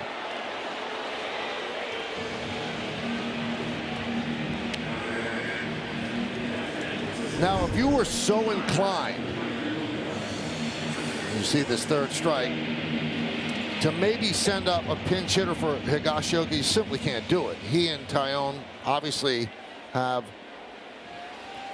a lot of synchronicity working in this game, so you're not going to pinch hit for the catcher here. And really, the best pinch hitters you have are lefties on the bench: Carpenter, Rizzo, and the 27th man today, Florial. High fly ball, right center field. Trout runs it down for the final out. No runs, no hits, no errors, and 1 man left on base. Take a deep breath, everybody. Let's go to the 7th. 0-0 right here on Yes.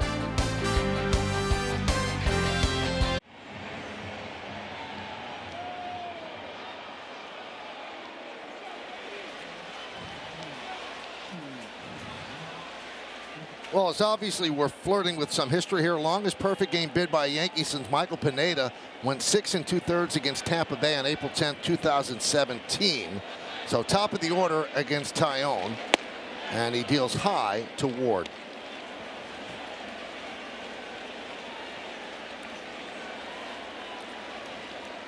Six shutout innings for Taillon. His ERA is down to 2.22 for the season with a 5-1 record.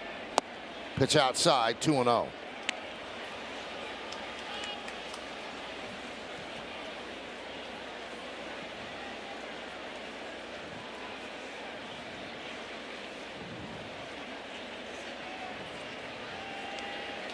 There's a strike, 2-1.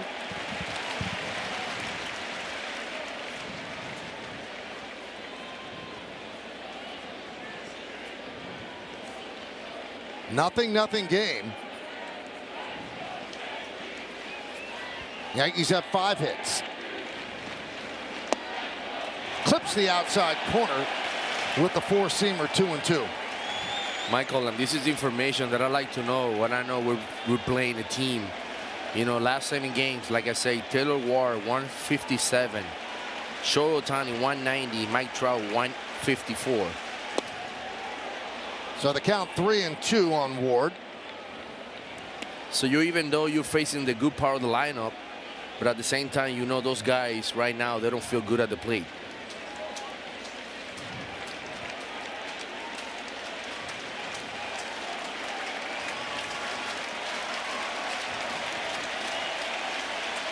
And the 3-2. Foul back.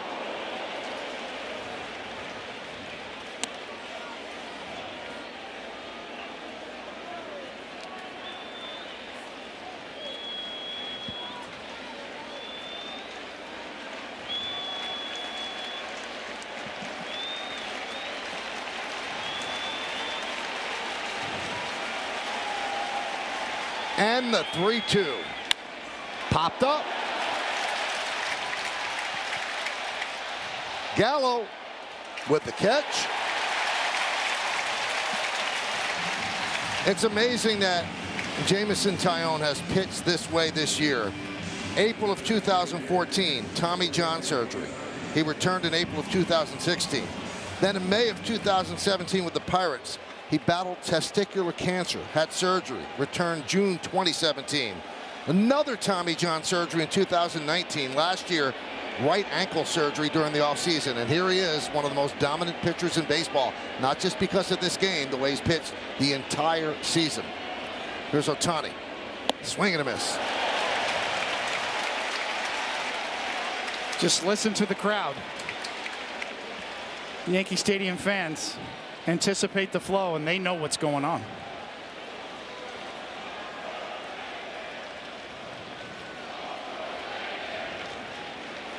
The 0-1. Missed outside. They're riding on every pitch right now, this crowd. And they didn't like the call by Clinton Vondrak, the home plate umpire. Clinton Vondrak in just his 12th major league game behind home plate.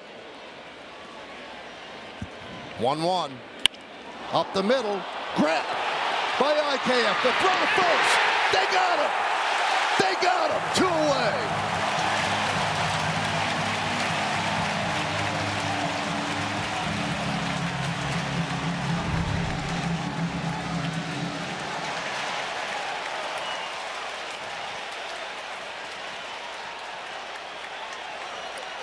A great job by IKF making that play.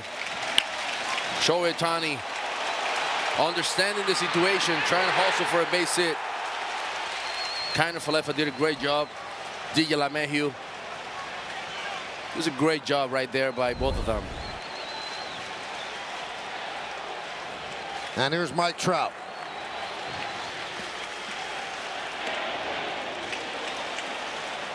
One and 0. In the top of the 7th inning, nothing game.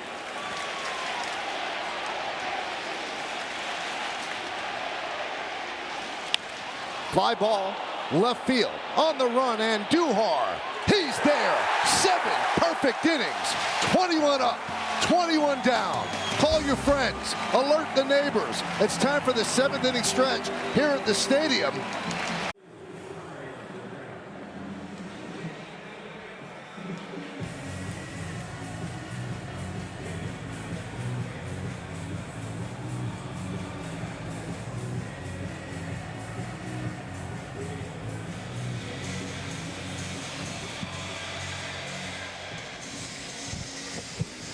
All right, Cadillac game summary.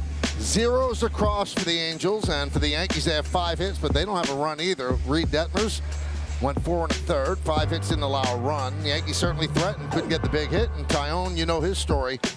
Hasn't walked a batter, hasn't allowed a hit. No one reached on an error, and he struck out 5. Kiner-Falefa 2 for 3, a stolen base. A brilliant play on Ohtani for the 2nd out of the 7th. Gonzalez 2 for 2 with a double. And Taillon, longest perfect game bid by Yankees since Chin-Ming Wong.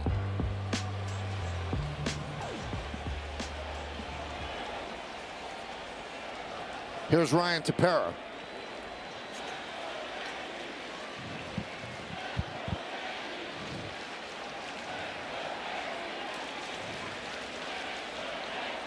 So Gonzalez will lead it off. And there's a strike. Angels really tried to bolster their bullpen during the offseason. They signed Tepera 2 years, $14 million deal on March 19th.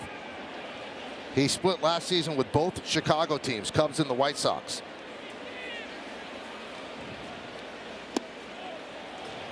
Gonzalez 2 for 2.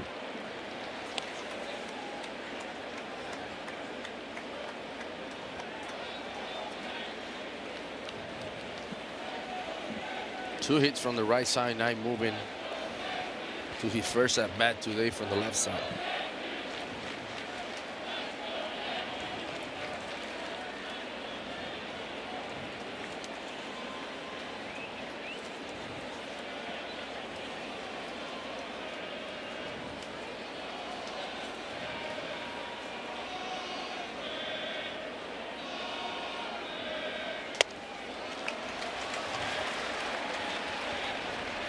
Two and one.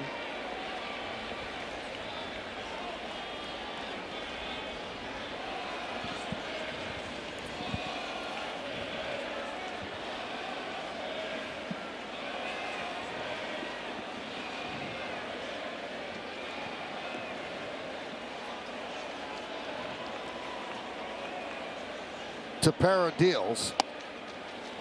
2-2. The best deal in mobile. Get unlimited for only $29.99. Visit SpectrumMobile.com. David, what do you think about Taillon? He's looking down, looking toward the field, focusing in his next 3 batters, thinking about the situation. You can't help but think about what's going on. Line to right field. Ward right there. So Gonzalez in a bid for his 3rd hit. Hit it well, but right at Ward.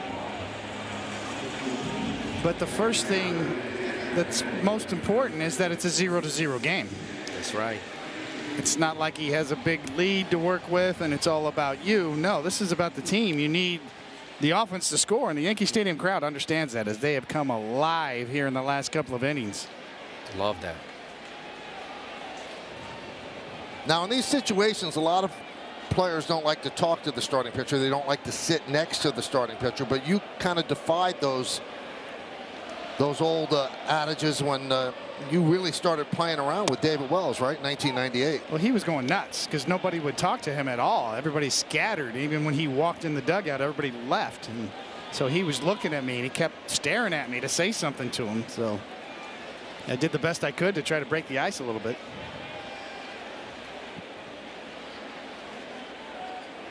The 0-1. Did anybody do that for you? Chili Davis did a little bit. He came out to warm me up in between innings, between the 7th and 8th inning. He sort of, you know, just nothing really profound. Just kind of talked to me a little bit about he used to be a catcher in the minor leagues and he could catch my stuff. And my stuff wasn't that good, you know, something like that. And made me laugh just enough.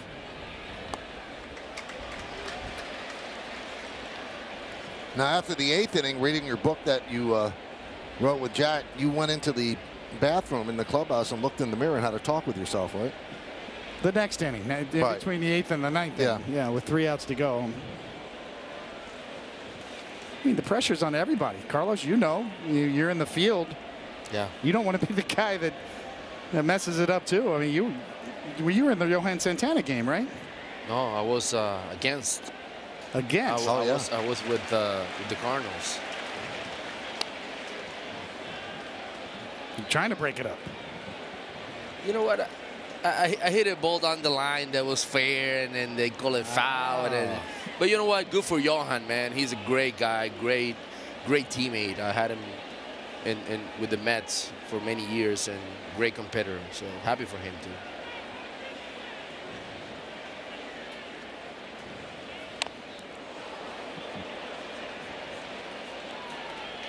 Now, this is the anniversary of the imperfect game, where Galarraga pitched a perfect game, and the call at first was wrong for the final out, and that ruined the perfect game. And the umpire actually came out and said, listen, I was wrong, accepted it, and wore it, but that was the imperfect game. Yeah, Jim Joyce, the umpire. Handled about as well as you could. Classy. Great professional, man. Great professional umpire.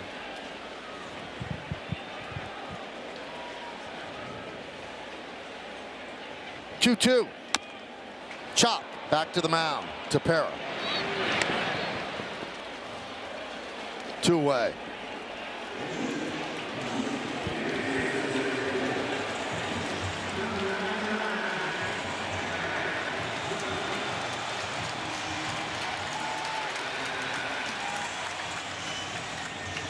You know, David, going back to Galarraga, I know for him was super tough. But for Joyce, you know, knowing later that, you know, he missed that play, and the next day seeing Galarraga bringing the lineup card and Joyce basically tears down, you know, you could see that he feel bad for the guy. Yes. And you know what? You respect that. Yes, you do. The umpires feel the stress, as I mentioned. Home plate umpire Clinton Vondrak, just his 12th major league game. Umpiring behind home plate.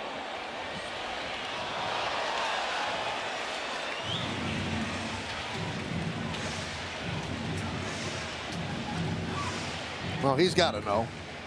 Yes, he does.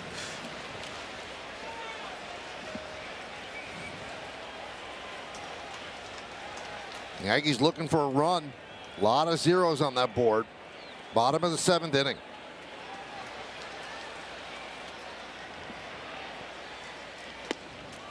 One and one.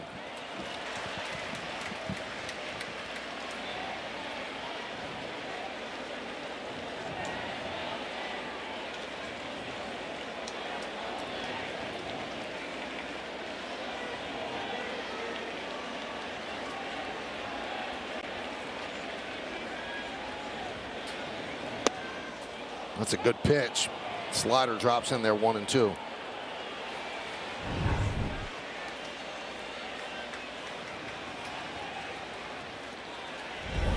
Tepera, the 4th pitcher used by the Angels. They're trying to snap a 7-game losing streak.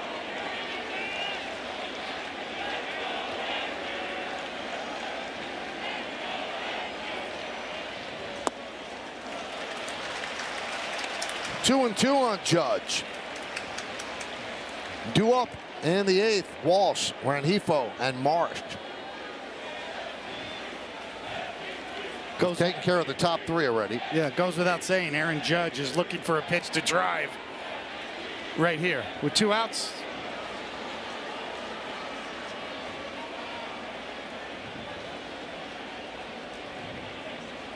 The 2-2. 3-2.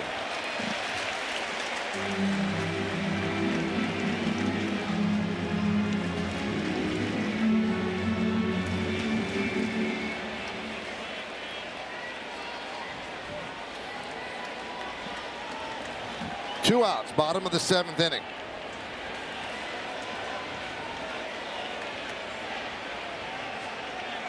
Wade deep at 3rd, close to the line. Marsh is shallow and left for Judge.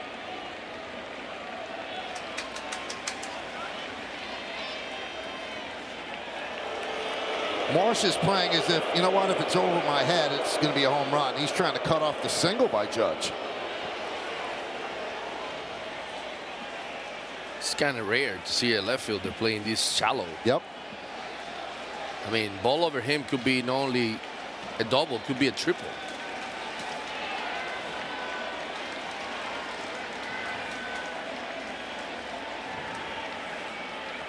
Three-two. Strike 3.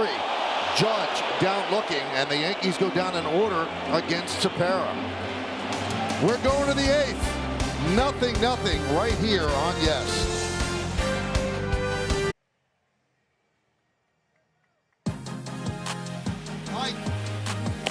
For 7 innings, Jameson Taillon has been perfect. 21 up, 21 down. Angels coming to the plate and going back without a hit, without being a base runner.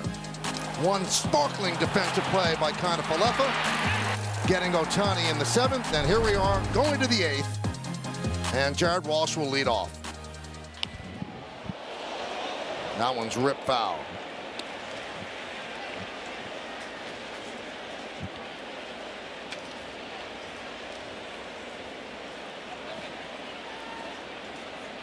Walsh struck out in the 2nd, tapped back to Taillon in the 5th. 84 pitches for Jameson. And there's a strike, 0-2.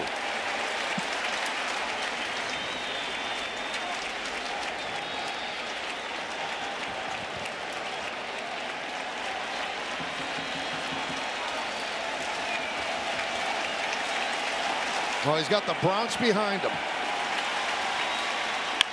Grounded up the middle. and off the glove of IKF. And that'll be the first base runner. Going for second is Walsh. He will make it, and he's in scoring position starting off the 8th inning.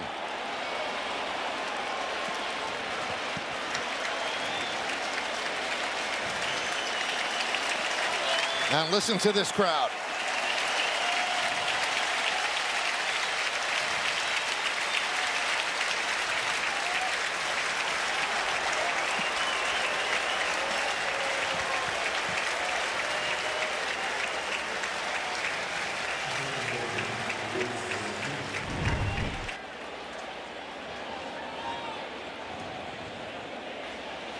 Would have taken a great play from Kiner Falefa. Not only to glove it, but then to recover, get up, and throw. Great effort. And that scored a base hit. So now he'll try to keep it at 0-0. The perfect game is gone. The no-hitter is gone. And let's see Taillon's reaction. Very chill.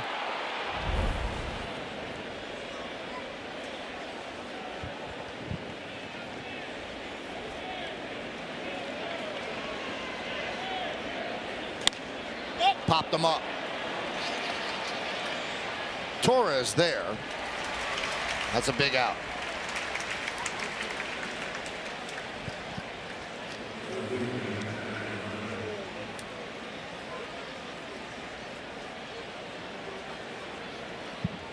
Michael King heating up.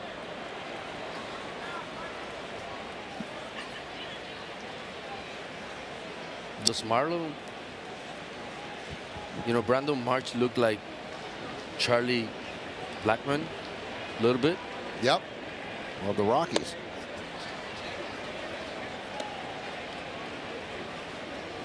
Just the way he stands, the way he approaches his bat, looked like he had to be one of his best players that he looked up to.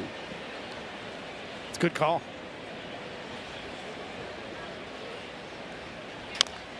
Tap slowly to first base. LeMahieu flips to Taillon. They get him. Runner moves to third, 2 outs.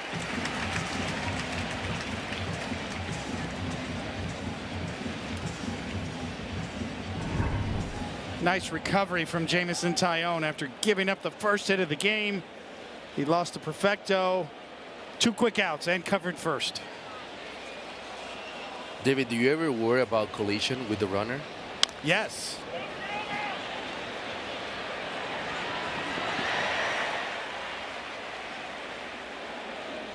See a little bit of a grimace there, and you know Taillon did have off-season ankle surgery. And Aaron Boone out to check.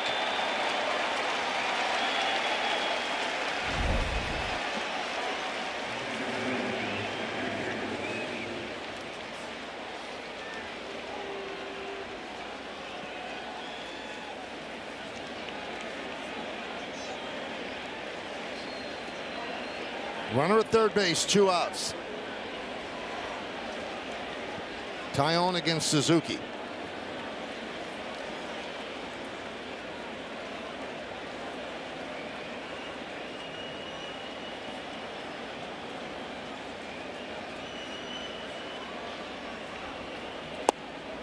Missed outside.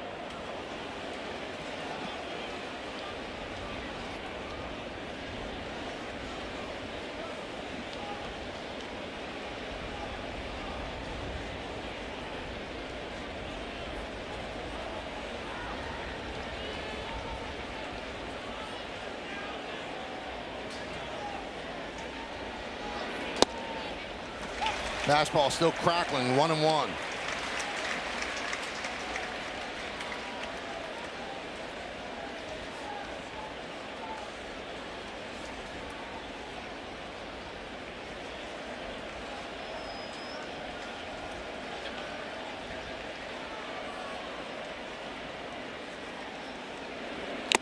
One and two.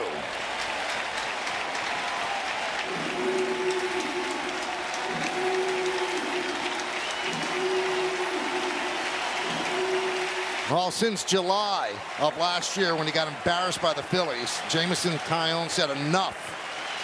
Turned his career around, changed the way he pitched, changed his approach. Since that date, he's been one of the best pitchers in the game. And that one is lined to left field, and Andujar plays it in front of him, and that allows Walsh to score on the RBI single by Suzuki. 1-0 Angels.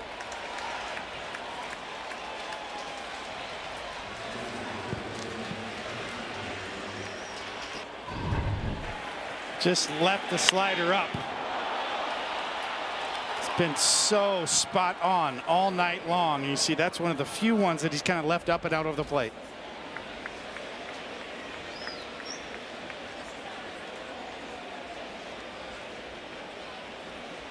First run of the game. Angels lead 1-0, top of the 8th. Pitch to Tyler Wade is upstairs, 1-0.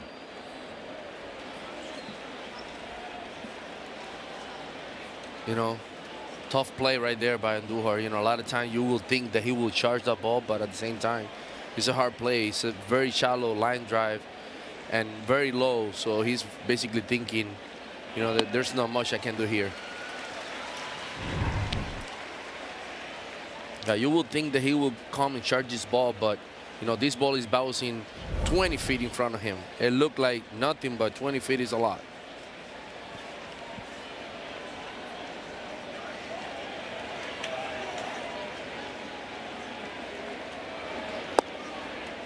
Two and one. If that's for the perfect game, Carlos, does he lay out? I mean, you will try to go for it. Yeah, for sure. You will try to go for it. But, you know, that particular play right there, I mean, it's tough play. Every time you play in the outfield and you see those, you know, low line drive coming at you, a lot of times you think and you hesitate. And once you hesitate, it's better for you to stop. 3-1.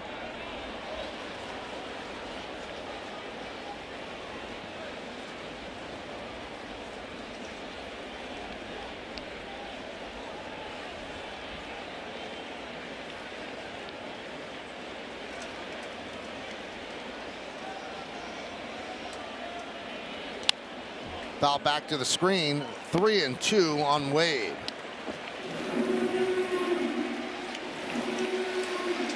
This is the 53rd start in left field for Miguel Andujar. And the Yankees have certainly talked him up, sung his praises, how he's tracked the ball very, very well. And as Carlos said, I guess that was farther in front of him than you would have thought. Runner goes, foul back.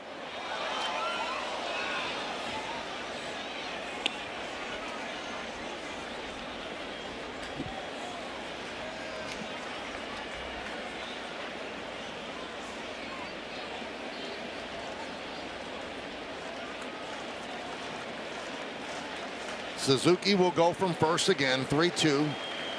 2 outs. Fly ball left field, and Andujar makes the play, and that'll do it. But the Angels break through. First base runner, first run, 1 runner left. We go to the bottom of the 8th inning. Taillon's been great, but he's trailing this one by a score of 1-0 right here on Yes.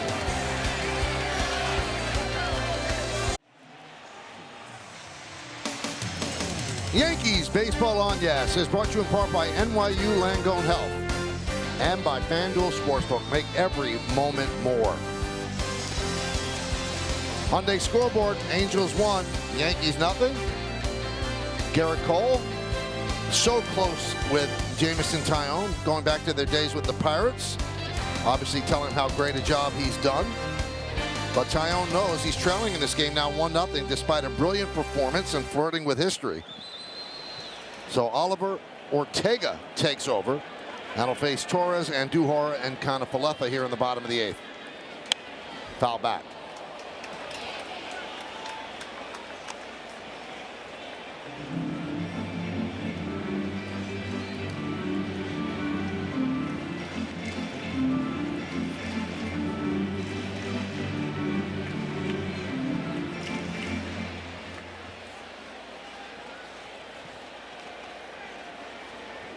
The Yankees know they will face Raisel Iglesias, the closer for the Angels in the 9th inning. So some pressure on them to do some damage right here. Iglesias has struggled of late, but against the Yankees, he has been money for a long time. Clay Holmes getting ready.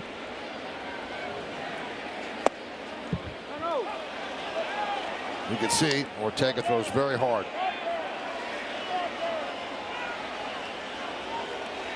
Madden says he has a dynamic curveball and a big fastball. 25 years old, second big league season. Check swing, did he go? Nope, the ball got away from Suzuki. You know, Michael, I got this information by our people in the truck. StatCast on the play on Andujar. 0% chance of making that play. So it looks sometimes on TV that it's right there, but a lot of times, you know, the deception of what you see on TV and what you see on the field is completely different. High fly ball, center field deep. Going back, Trout. He's on the track. He'll make the play in front of the wall.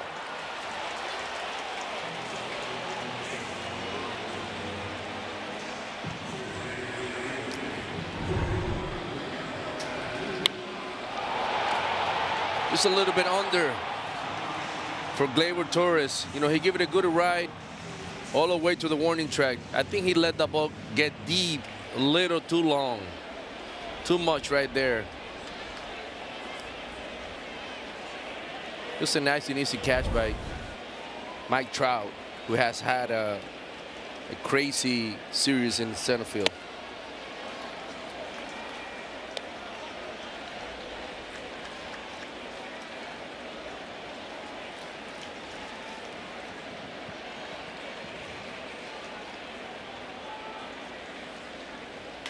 Line drive, it's a base hit to right center field. Cut off by Trout. On the warning track, going to second is Andujar. He's in there with a double.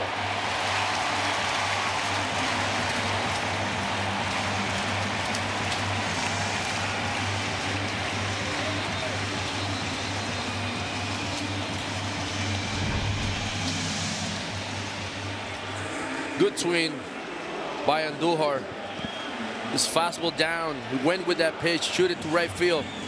And also a great job by Mike Trout getting to that wall and cutting that ball. You know, making the effort to keeping Andujar in second base. If that ball go past Trout, Andujar might be in third base. The return of Mickey Two Bags. Second double on the year. Tying run in scoring position for the Yanks. And here's Kiner-Falefa. He is 2 for 3.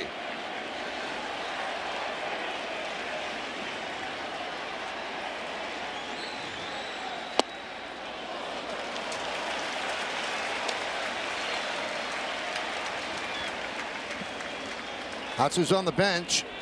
3 lefties and the second catcher, Jose Trevino.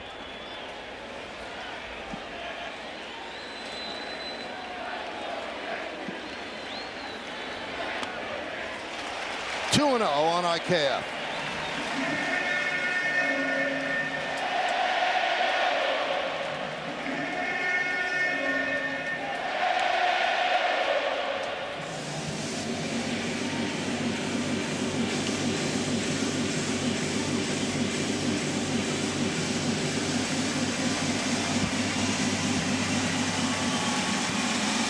Best deal in mobile. Get unlimited for only $29.99. Visit SpectrumMobile.com.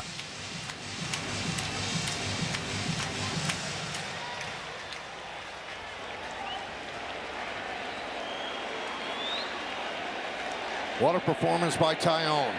Now he needs his offense to pick him up. He's down 1-0.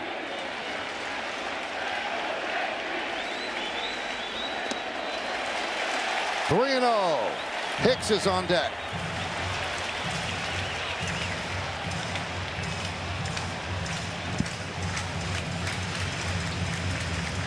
This pitch right here probably will be an out of take. 3-0. You don't want to be aggressive as a hitter. Even though you have 2 hits in the game, you want to give him a pitch. put him to 3-1 count. Once again, Marsh very shallow in left field. And there's a strike. Took a fastball.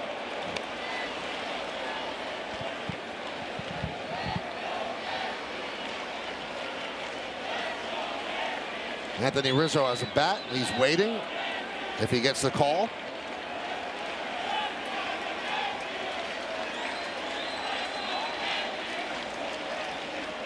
And the 3-1. And that goes all the way to the backstop. It's a walk, and moving to third is Andujar.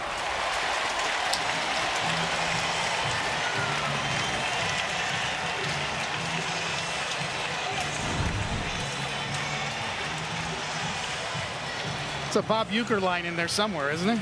Just a bit outside. A big pitch right there. With 1 out. Tying run at third base. Jameson Taillon loves it.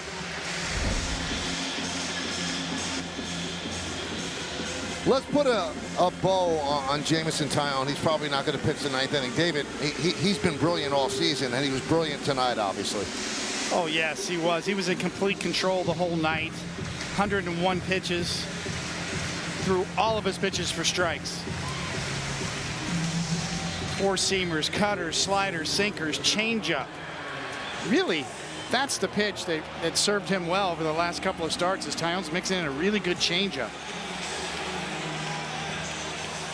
Now, did the Yankees get a little funky here and have kind of Falefa take off and see if the Angels throw through? Here's Hicks. 3 infielders on the left side. Check that right side. Only 1 infielder on the left side. That's Wade. 1-0.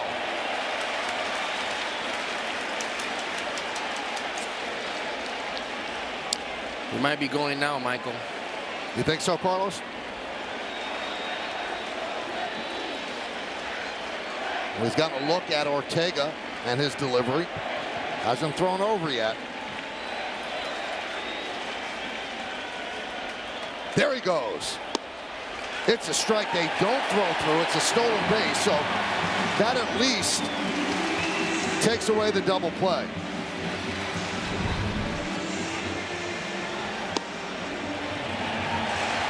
A complete concession. And that's the winning run. Or at least the go-ahead run at this point in the game. A ground ball ties the game. They are giving up the tying run at third base. 2-1. And honestly, I don't know why you want to give away that stolen base to kind of Falefa. You know, I don't know why you're playing Rengifo way away from the second base bag, basically telling IKF, you know, take it. You know, why you want to put, you know, your winning run in second base. That almost hit Hicks. A nice stop by Suzuki, and it's 3-1. On deck is Joey Gallo.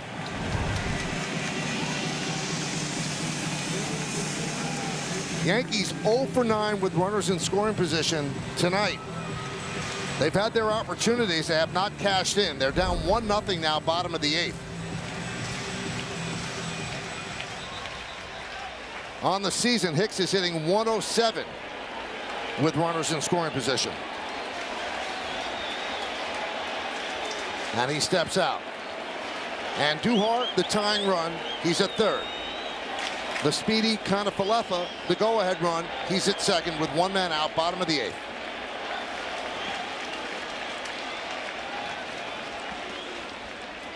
Inside, he walked him. Bases loaded. And that is going to do it for Ortega. So Madden makes a call to the bullpen with Joey Gallo due up. The Yankees won 6-1 in the first game of the day-night doubleheader. They're trailing 1-0, bottom of the 8th in the night portion, but they are threatening the bullpen coming in.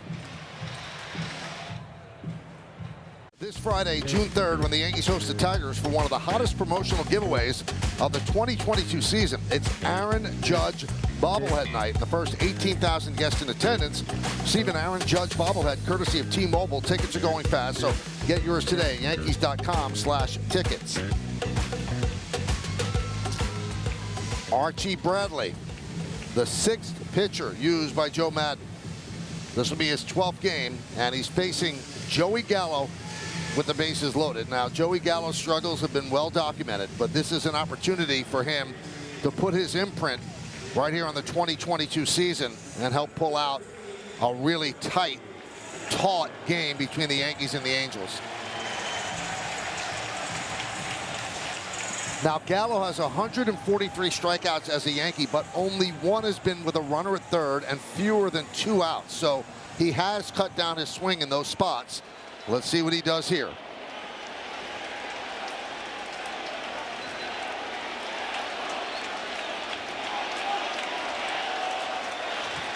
This crowd is so into it. Angels playing back for the double play.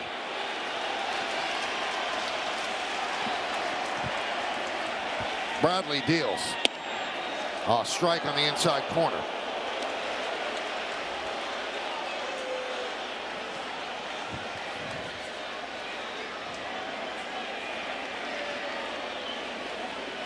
Rizzo on deck. He will pinch hit for Higashioka. The 0-1. 0-2. Now let's see if he does cut down on his swing in this situation.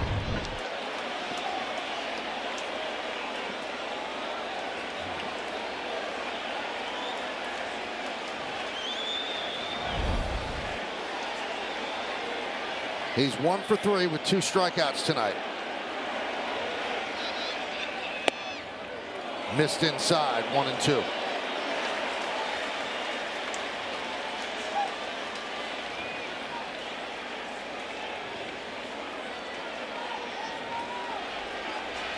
Bases loaded with the Yankees, bottom of the 8th, 1-0 Angels.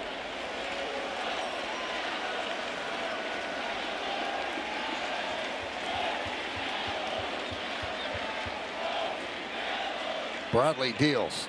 Inside, 2-2.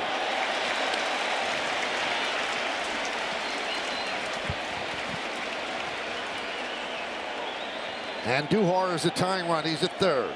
Conifalef at second. Hicks is at first. Gallo at the plate.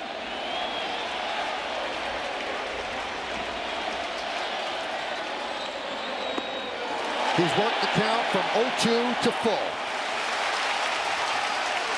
And listen to the Bronx.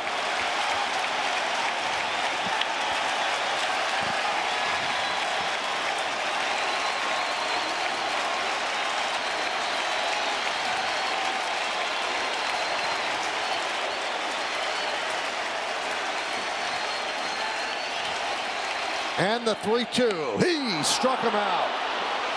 2 away.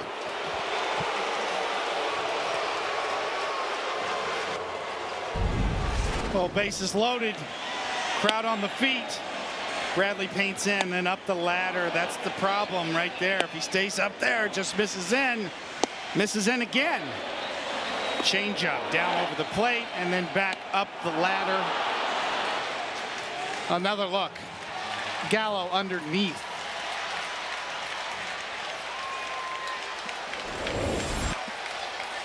And here is Rizzo pinch hitting for Higashioka. Well, now a sac fly doesn't get it done. A fly ball ends the inning.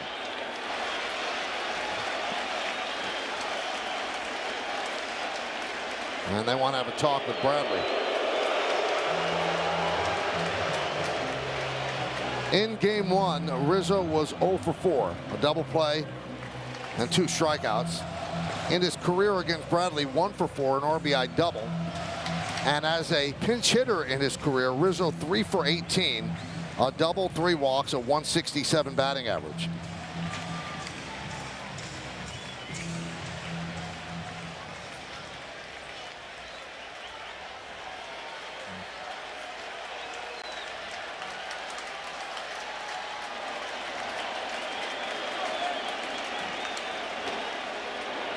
Outside, 1-0.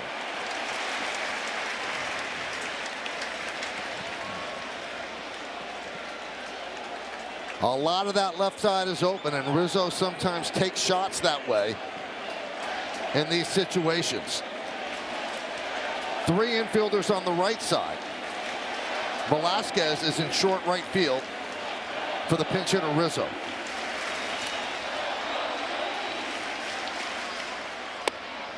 Strike, outside corner. Rizzo thought it was outside. Really turns the count. It does, Michael. It really changed the whole at bat right there.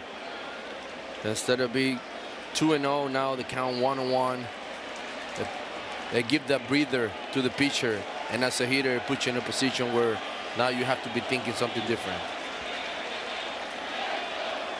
1-1. 1-2.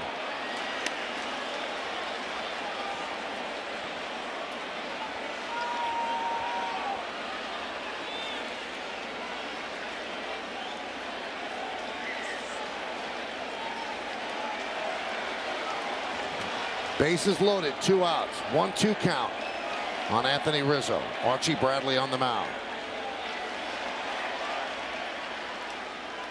Grounded up the middle, it's a base hit, and Duhar scores. Here comes Kenneth Falefa, he'll score.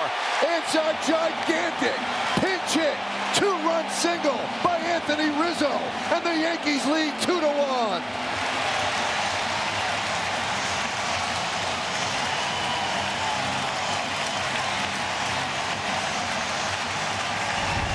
Well, Michael, you mentioned it. That hole to shortstop. Rizzo does that pretty well. Sometimes he did it here. When it counted most, base are loaded. Base hit to the middle. Now the Yankees have the lead. Look at the assignment on Rizzo. Look at the assignment on the bench. Love to see that. Boy, they just picked up Taillon. The pitch to Gonzalez inside. 1-0. Beauty of Rizzo's 2-strike approach. Breaks down his swing, looking for contact. Gave the Yankees the lead.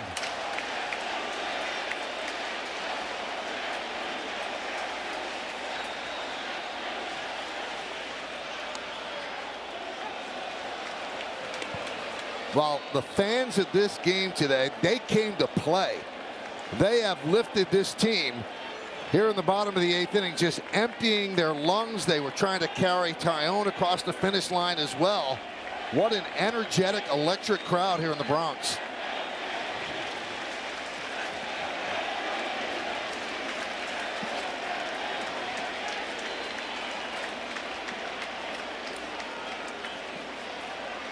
One-one. 1-2. So it's going to be Clay Holmes in the 9th inning to try to close this out. Seems like he's been warming up for a week. He's going to get his shot. And that's not an easy cookie in the bullpen.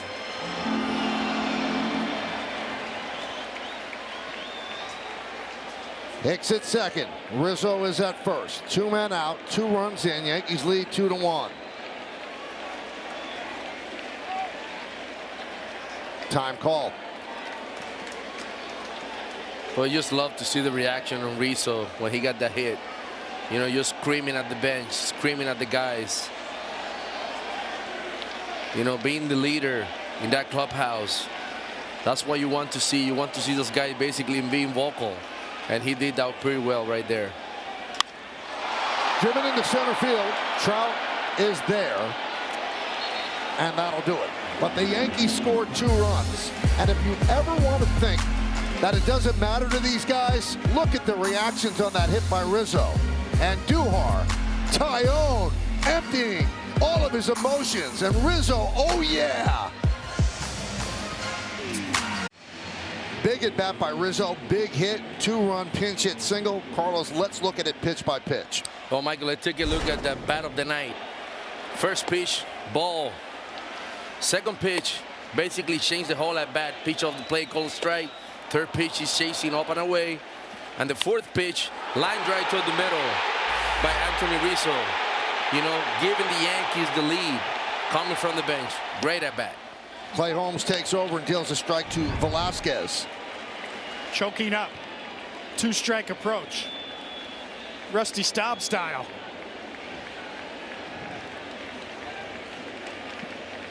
Archie Bradley not too pleased. Swing and a miss. Rizzo takes over at first. LeMahieu moves over to third.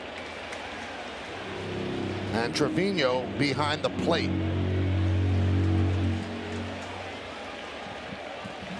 Holmes is not allowed to run in 24 innings. That's the longest streak in the majors. And the 0-2. 99 miles an hour. He's certainly well rested.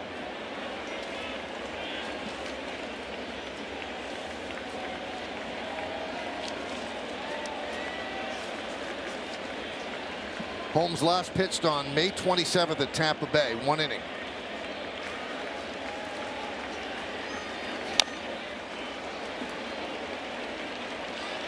Carlos, how would you hit this heavy sinker that he throws?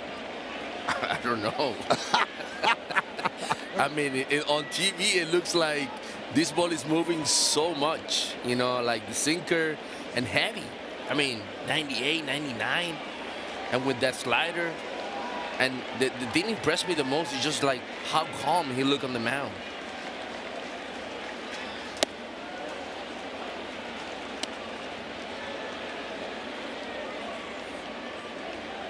Ninth inning. Yankees trying to sweep a day-night doubleheader. The day's a lot shorter if you could take both games. Angels trying to avoid losing 8 straight games. 2-2. Upstairs, 3-2 on Velasquez. You want to keep him off the bases. He can run.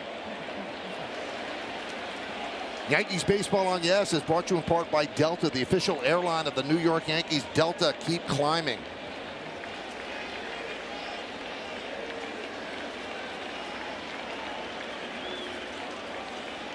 Three-two. Strike 3. Velasquez down looking.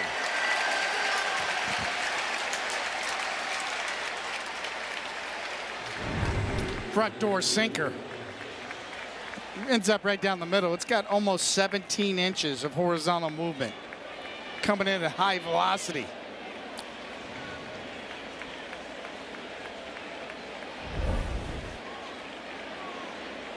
Here's Taylor Ward. 0 for 3 against Tyone.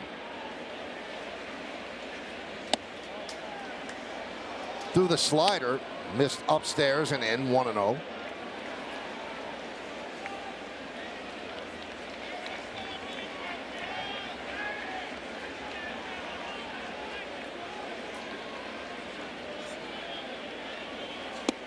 There's a strike at 99 miles an hour.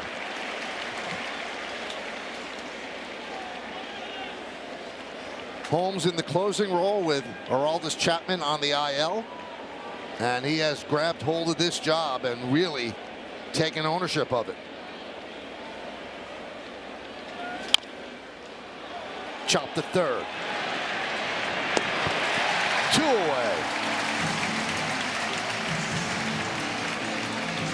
And as if this day needs any more drama, now you're going to get Clay Holmes against Shohei Ohtani.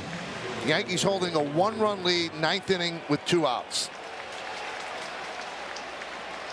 The reigning MVP in the American League. Holmes close friends with Jameson Taillon to their Pittsburgh days, trying to nail down the win for him and for the Yankees. Ohtani 0 for 3. Enjoy this. 1-0. Mike Trout on deck.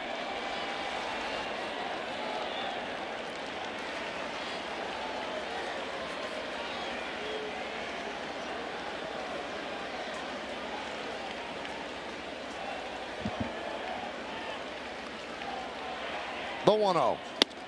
Oh, he's trying to tie the game right there. 1-1. Here, hit it 99 miles an hour.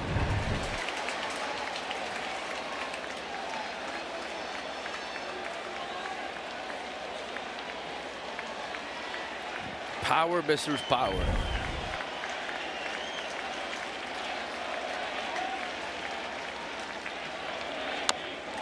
One and two, a strike away. That was 100 miles an hour.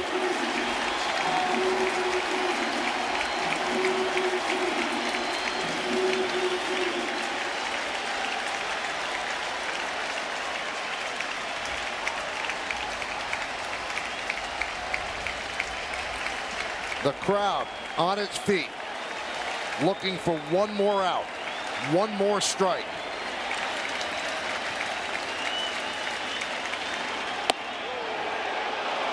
Two and two. There's a crackling electricity in the air tonight.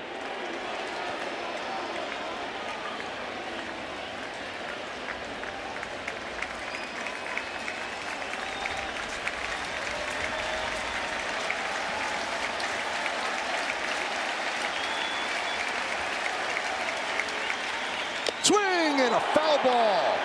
Just stayed alive on a 100-mile-an-hour sinker.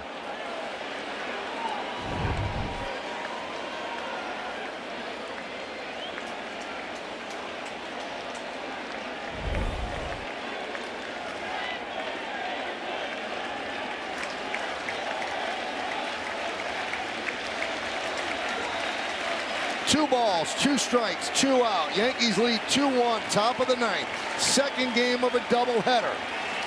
Holmes gets the sign, sets. 3-2.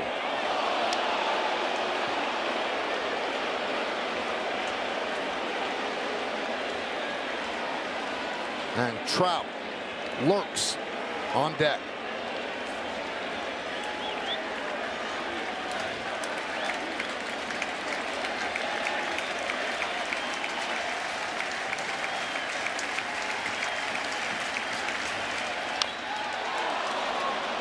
Fouled it off. Holmes dealing with triple digits tonight. He is well rested. Obviously pumped up as well. Stay right there. Down and away with that demon sinker. Very hard for Ohtani to do anything with that, especially in the air.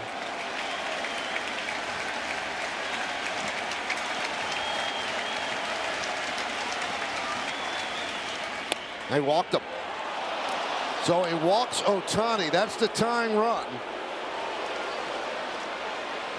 And he will face Trout.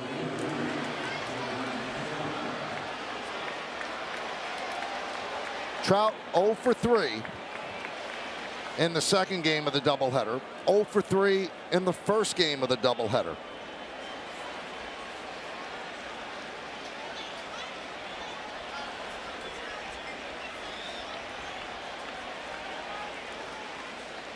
The entire right side of the infield is open as they hold Ohtani. He has 7 stolen bases on the season. Will he go on Trevino?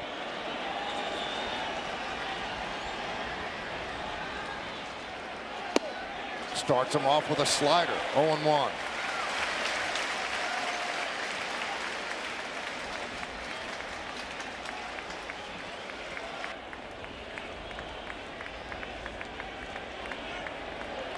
That was only the 3rd walk of the year for Holmes. He had gone 17 games without one. Last one was April 19th. Inside 1-1. He went the month of May without walking a batter. Trout in this series 0 for 10. The Yankees want to get him out of here before he wakes up. 4 strikeouts in this series as well, and some misplays in center field for one of the greatest players who ever lived.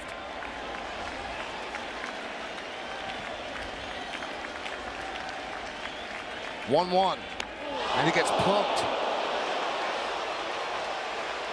Wow.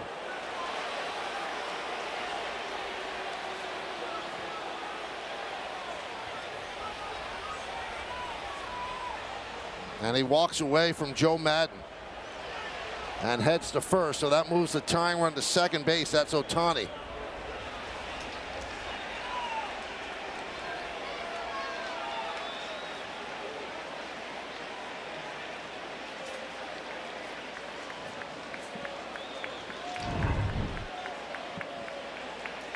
sinker. I mean, I know he's wearing a pad, but at the end of the day, you don't know where that hit, if he hit like on top of the pad and a little bit of his tricep. I mean, tough right there. He shows like it really hurt him. Might have been just above that pad. Almost 19 inches of run on that fastball in the upper 90s. No chance to get out of the way.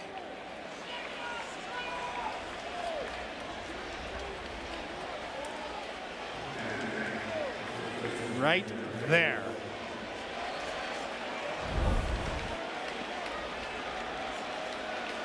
So here is Jared Walsh. Mitra have to be telling Rizzo, you can hurt Steele. Ohtani, the tying run at second. The go-ahead runs at first. That's Trout. Walsh got the first hit against Tyone. A base hit up the middle off the glove of Kiner-Falefa. Swing and a miss.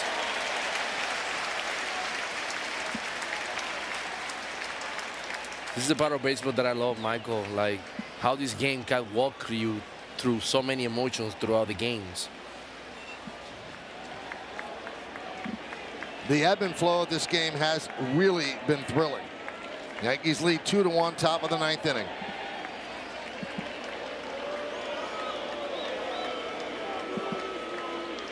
Two quick outs and a walk to Ohtani, and Trout hit by a pitch.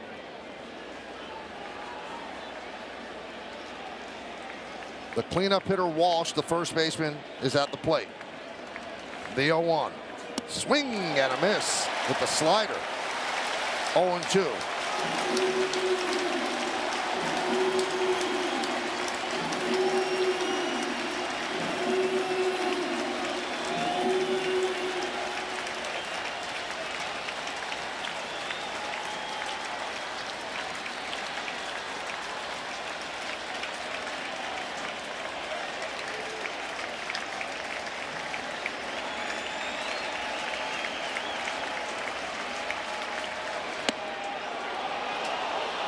One and two.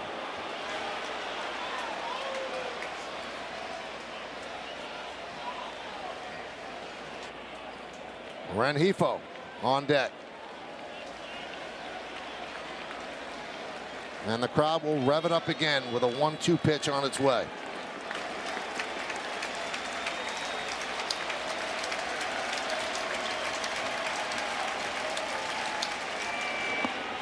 And that one gets past Trevino, and the runners move up and hit him. It hit Walsh on the way by. So now the bases are loaded with Angels. So two straight hit by pitches follow the walk to Ohtani.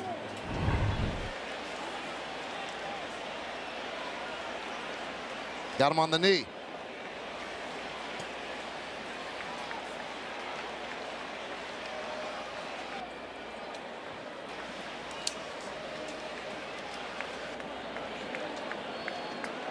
So here's Rengifo. Difference between pitch of the 8th inning and the 9th inning for a save. Little higher emotions. Trying very hard right now, maybe overthrowing just a bit. Rengifo 0 for 3 tonight.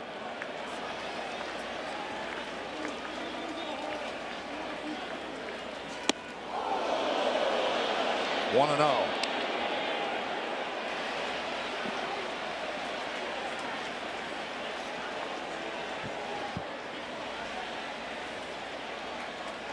Holmes has got to find a way to breathe, slow it down.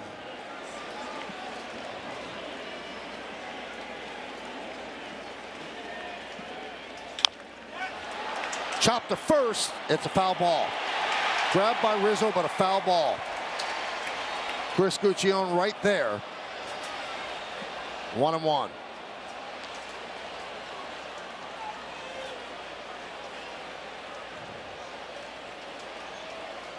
"27 pitches for Clay Holmes.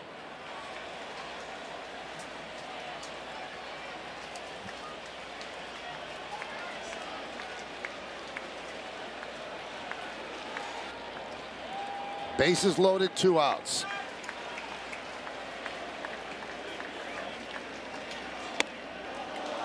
2-1.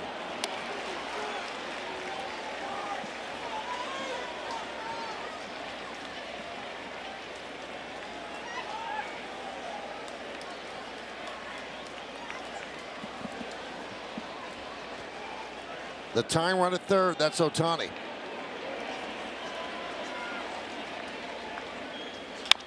Chop over the middle, grabbed by Kiner-Falefa. Fires, Yankees win 2-1. Oh, what a game. A big hit by Rizzo. Holmes gets the final 3 outs. Taillon gets the victory after flirting with a perfect game. And the Yankees have a near perfect day. They sweep a doubleheader from the Angels. And they are now a high watermark 21 games over 500 at 36-15.